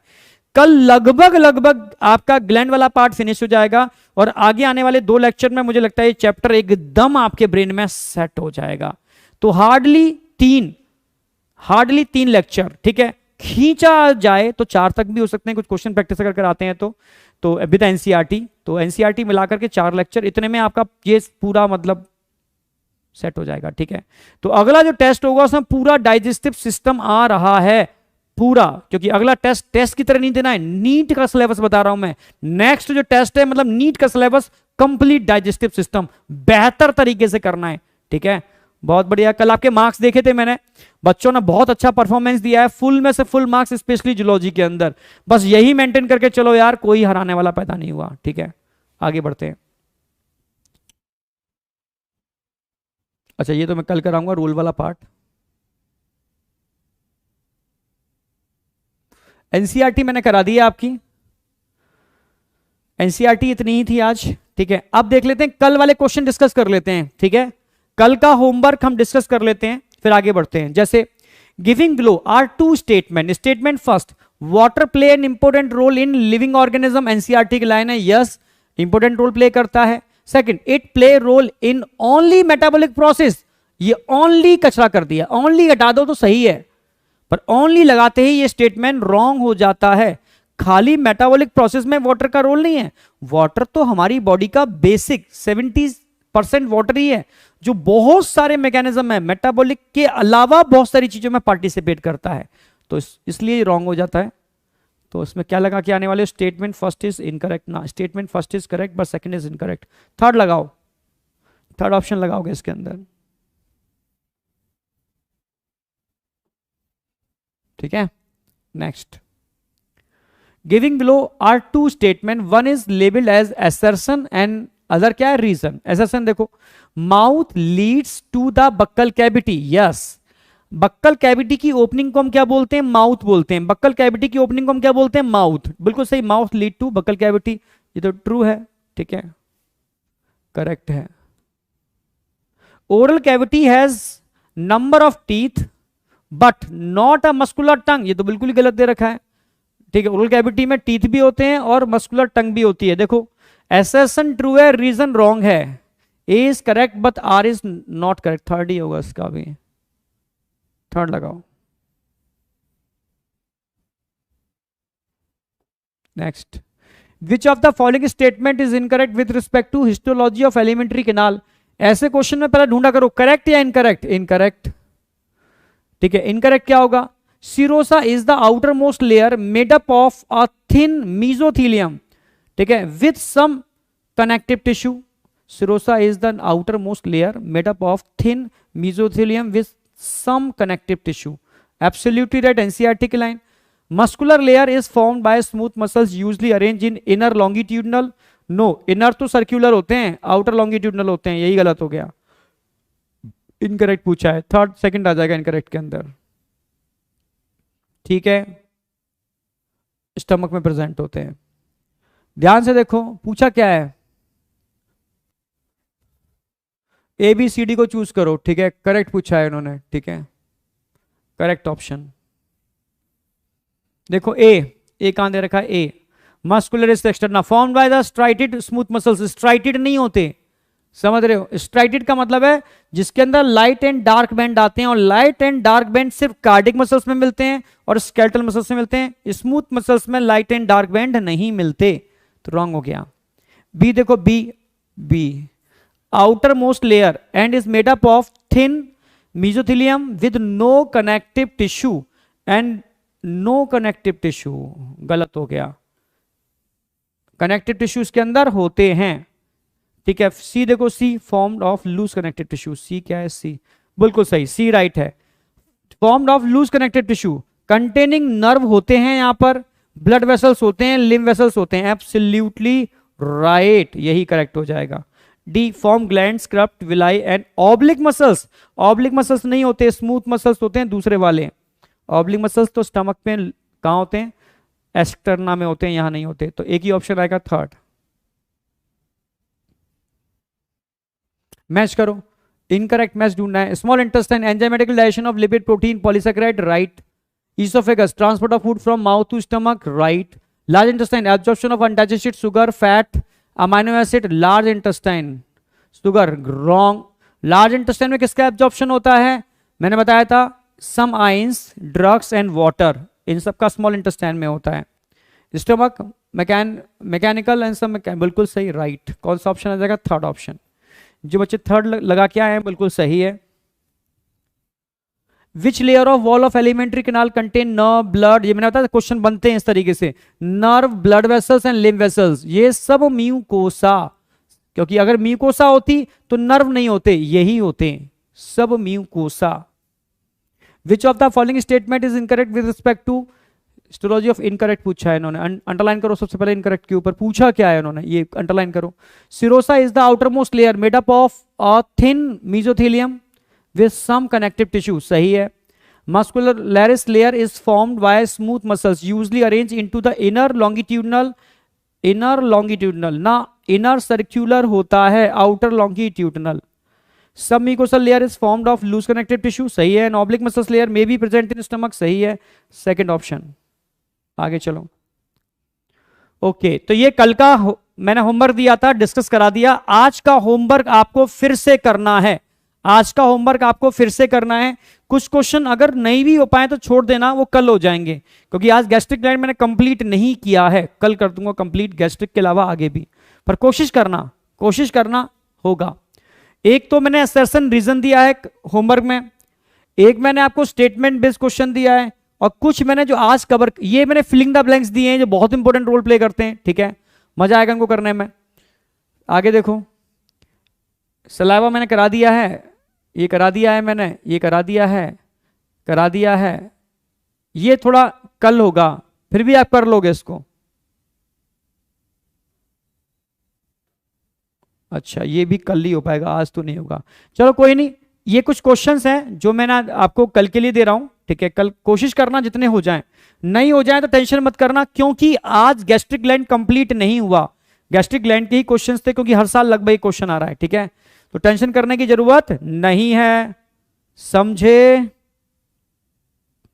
ओके, समझ में आ गया आपको।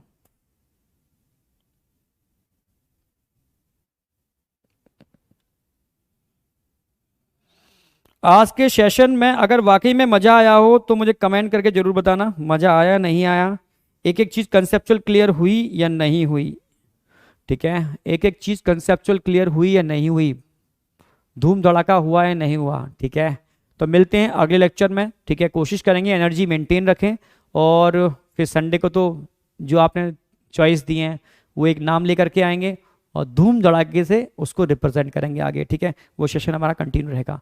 थैंक यू बेटा, ऑल द बेस्ट, मिलते हैं नेक्स्ट लेक्चर में। बाय बाय बेटा, बाय।